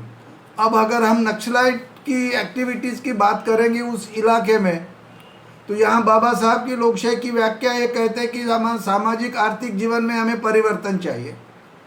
वो ये परिवर्तन कैसा चाहिए? वो डेमोक्रेटिक वे में चाहिए। वो परिवर्तन कैसा चाहिए? खून खराबा नहीं चाहिए और लोगों के जीवन में क्रांति आनी चाहिए। तो लोगों के जीवन में क्रांति आनी चाहिए मतलब क्या है उसका? तो लोगों को शिक्षा मिलनी चाहिए, लोगों का आरोग्य अच्छा होना चाहिए, लोगों को 2 वक्त की रोटी मिलनी चाहिए, वो सुरक्षित से रहने चाहिए, उन्हें लगना चाहिए कि हमारा देश है या हम इंसान करके हम में डिग्निफाइड लाइफ है, उसकी प्रतिष्ठा होनी चाहिए। ये उनका जीवन है, ये संविधान उसको एश्योर करता है। अरे बाबा साहब की लोकशाही की व्याख्या यही कहती है। नक्सलाइट क्या करते हैं? रक्त पात कराते हैं, बंदूक लेके घूमते हैं। लोकशाही कोई तरीका ही नहीं उनका लोकशाही का काम करने का। जो मैंने शुरू में मैं इस नक्सलिज्म और डेवलपमेंट इन गढ़चिरौली डिस्ट्रिक्ट के बारे में जो मैं बोल रहा था, तो ये काफ़ी मुझे लगता है कि दीज आर टू एंड्स। तो इस तरीके से जो कॉन्स्टिट्यूशनल फिलासफी को लेके अगर काम करना है, जो कि देश का संविधान है और संविधान के ही तहत सब नागरिक को काम करना है, तो ऐसा जो आर्म स्ट्रगल वाली जो बात है वो कोई मूवमेंट नहीं होती, वो एक गैंग हो सकती है। तो एक गैंग जैसे और गैंग होती है, उस तरह से किसी आदिवासी के जीवन में हम बदलाव नहीं ला सकते, उसके जीवन में हम आनंद नहीं ला सकते, उसके जीवन में हम परिवर्तन नहीं ला सकते, बंदूक की नोक पे हम नहीं ला सकते। तो संविधान के तहत ही हम परिवर्तन ला सकते कि जैसे कि हम लोग हैं, हम गांव से आए लोग हैं, तो हमने पढ़ाई की, पढ़ाई करते करते हम आगे बढ़े और हमने स्पर्धा परीक्षा की, हम ऑफिसर बने, आईएएस ऑफिसर बने, हम ईमानदारी से काम कर रहे, जो कि ऑफिसर ने करना ही चाहिए, हर एक ऑफिसर ने करना चाहिए, कर्मचारी ने करना चाहिए, और यही देश का संविधान चाहता है। संविधान निर्माता डॉक्टर बाबा साहब अम्बेडकर यही चाहते हैं और हम संविधान फाउंडेशन के माध्यम से यही काम का आगे ले जाने का काम कर रहे हैं। हमने भारत सरकार को, देश के प्रधानमंत्री को हमने बहुत चिट्ठियां लिखी और उनसे अपील की कि देश भर संविधान दिन सेलिब्रेट होना चाहिए। 2015 से भारत सरकार ने देश भर संविधान दिन 26 नवंबर को सेलिब्रेट करने का निर्णय लिया। तब से हर साल 26 नवंबर को संविधान दिन सेलिब्रेट होता है। इस दिन संविधान के प्रियम्बल पढ़ा जाता है, उस पर चर्चा होती है सारे स्कूलों में, कॉलेजेस में, ऑफिसेस में, समाज में। ये जागृति अभी हो रही, जो कि उसकी शुरुआत 2005 में हमने नागपुर ज़िले में करी थी। वो नागपुर ज़िले से जो शुरुआत हुई, 10 साल लगे, 2015 में देश भर हो गई। इससे अभी धीरे धीरे संविधान की चर्चा हो रही है। हमारे अधिकार है तो हमारा कर्तव्य भी है, और हम अधिकार को पाने के लिए हमें कर्तव्य करना पड़ेगा। जिसको संविधान ने अधिकार दिया उसका अपना कर्तव्य बनता है कि जिसको अधिकार नहीं मिला उसके अधिकार की रक्षा करे, उसके हक की रक्षा करे और संविधान के तहत काम करे, एक मॉरलिटी के साथ काम करे। और संविधान फाउंडेशन हम इसी तरह से ये काम करना चाहते हैं। और अलग अलग हमने संविधान व्याख्यान माला हम चला रहे हैं, अभी बहुत सारे प्रोग्राम धीरे धीरे आगे चलाएंगे। उससे एक जन जागृति होती है स्कूलों, कॉलेजेस में, ऑफिसेस में और समाज में। तो मुझे लगता है कि संविधान फाउंडेशन की जो पहल है वो आगे चलना चाहिए और हमारा देश एक संविधान संस्कृति का देश बने, समता, स्वातंत्र्य, बंधुता, न्याय का देश बने। तभी हम ये देश को मजबूत बनाएंगे। और ये देश को मजबूत बनाना है देश का नागरिक का अपना कर्तव्य है। अगर देश मजबूत बनेगा तो हमारे फायदे का है। देश अगर स्वतंत्र रहेगा तो हम स्वतंत्र रहेंगे, तो हमारे अधिकार की रक्षा हम कर सकते हैं। और अधिकार की रक्षा का जो हमें हक मिला है वो संविधान से मिला है। इसलिए संविधान और डॉक्टर बाबा साहब आम्बेडकर, ये दोनों को हमने, उनके विचारों को हमने आत्मसात करना चाहिए और देश के लिए हमने काम करना चाहिए। और ये मेरी संविधान फाउंडेशन की ओर से आप सबको अपील है। ये संविधान जैसे कि मैं बता रहा था कि जो संविधान स्कूल कॉलेजेस से उसकी प्रियम्बल पढ़ी जाती है और संविधान दिन हम सेलिब्रेट करते हैं, तो उसे सारे जो स्टूडेंट्स है, तो स्टूडेंट्स ने वो एक उसको एडॉप्ट करना चाहिए, अंगीकार करना चाहिए और अपने डे टू डे लाइफ में संविधान की विचारधारा से उन्होंने अपना जीवन यापन करना चाहिए। वो संस्कार हमारा संविधान का संस्कार हमारे अगर मन पे होता है और हम उसका प्रैक्टिस करेंगे तो मुझे लगता है कि ये हमारे लिए भी अच्छा है और समाज के लिए और देश के लिए अच्छा है। तो जो युवक है, जो स्कूल के टीचर है, स्टूडेंट्स है, कॉलेज के प्रोफेसर्स है और समाज के भी लोग हैं, क्योंकि ये देश हमारा है, ये संविधान हमारा है। ये संविधान किसी जात का, किसी धर्म का, किसी पंथ का या किसी प्रांत का या किसी भाषा का नहीं है। ये सब नागरिकों का, ये सारे 130 करोड़ भारतवासियों का संविधान है और इसीलिए संविधान के बाहर किसी को कुछ नहीं मिलता। जो भी किसी को मिलता है तो संविधान के तहत मिलता है और इसीलिए उसको हमने उसका सम्मान करना और हमारा एक फंडामेंटल ड्यूटी है। हमारी जो ड्यूटी रखी है संविधान में, जो 11 ड्यूटी दी है, उसमें पहली हमारी ड्यूटी है, जो कर्तव्य है कि हम संविधान का सम्मान करेंगे। ये काम हमें करना है। दूसरा, जो प्रशासन में काम करने वाले लोग हैं उनकी एक बहुत बड़ी जिम्मेदारी है। एक तो नागरिक कर के जिम्मेदारी है और दूसरी जिम्मेदारी कि उनको जो पद मिला है वो पद के जो उनको जिम्मेदारी दी है, उनकी जो दायित्व दिया है उसको निभाने के। अगर सरकार में काम करने वाले, चाहे जो भी पद पे काम करने वाले लोग हो, वो एक संविधान निष्ठ होनी चाहिए। They should be loyal to the constitution. और कॉन्स्टिट्यूशन की जो फिलॉसफी है, जो समता, स्वातंत्र्य, बंधुता, न्याय की है, कि जो देश को बनाती है, उस विचारधारा से उन्होंने काम करना चाहिए। और कानून का सही इस्तेमाल अपने हित में नहीं, अपने स्वार्थ के लिए नहीं, तो समाज के हित के लिए, समाज के फायदे के लिए और देश को बनाने के लिए अगर हम उसका कानून जो भी अधिकार प्राप्त है उसका अगर हम इस्तेमाल करना ही चाहे, वो उनकी एक जिम्मेदारी, एक दायित्व है। इसीलिए वो प्रशासन में है। तो प्रशासन में जो भी अधिकारी है, कर्मचारी है, वो उन्होंने जात, धर्म, पंथ इसके बाहर आना चाहिए। और संविधान ने किसी जात धर्म को सबको ख़त्म कर दिया है। संविधान सेक्युलर है। संविधान सिर्फ स्वतंत्र, समता, बंधुत्व, न्याय की बात करता है। संविधान व्यक्ति की प्रतिष्ठा की बात करता है। संविधान आपके मूलभूत अधिकार की बात करता है। संविधान आपको जीने की राह बताता है। संविधान आपको डिग्निफाइड लाइफ मिलना चाहे उसकी व्यवस्था देता है। और ये संविधान देश की एकता और अखंडता की बात करता है। और ये सारा, अगर देश है स्वतंत्र है तो हम स्वतंत्र है। और इसीलिए उसका बहुत बड़ा रोल जो है वो जो प्रशासन में, व्यवस्था में, ब्यूरोक्रेसी में, जो सिविल सर्विसेज में काम करने वाले लोग हैं उन पे बहुत बड़ी जिम्मेदारी है। उन्होंने खुद अपने जीवन में उसका अंगीकार करके उसका डे टू डे लाइफ में, चाहे प्रशासन में काम करते वक्त, उन्होंने डिस्क्रिशन, जिनको कुछ नहीं मिला उनके लिए काम करना चाहिए। और अगर इस तरह से काम करेंगे तो जो सवालात देश में जो पैदा होते, जो एक माहौल देश में जो पैदा हुआ, उसके लिए जिम्मेदार ये प्रशासन के लोग जो आज कहलाए जाते हैं, शायद अगर वो संविधान की ईमानदारी से अगर इम्प्लीमेंटेशन, कानून का इम्प्लीमेंटेशन करेंगे तो मुझे लगता है कि हम बहुत सारी चीज़ें ठीक कर सकते हैं और लोगों को हम न्याय दे सकते हैं। और न्याय देना ही हमारा काम है। समानता, इक्वेलिटी एंड जस्टिस, यही संविधान का तत्व हम लोगों तक पहुंचा सकते हैं। हमने ये करना है, ये हमारा दायित्व है। तो इसी शब्दों के साथ मैं सबको, आपको अपील करता हूँ और मैं यहाँ रुकता हूँ। धन्यवाद।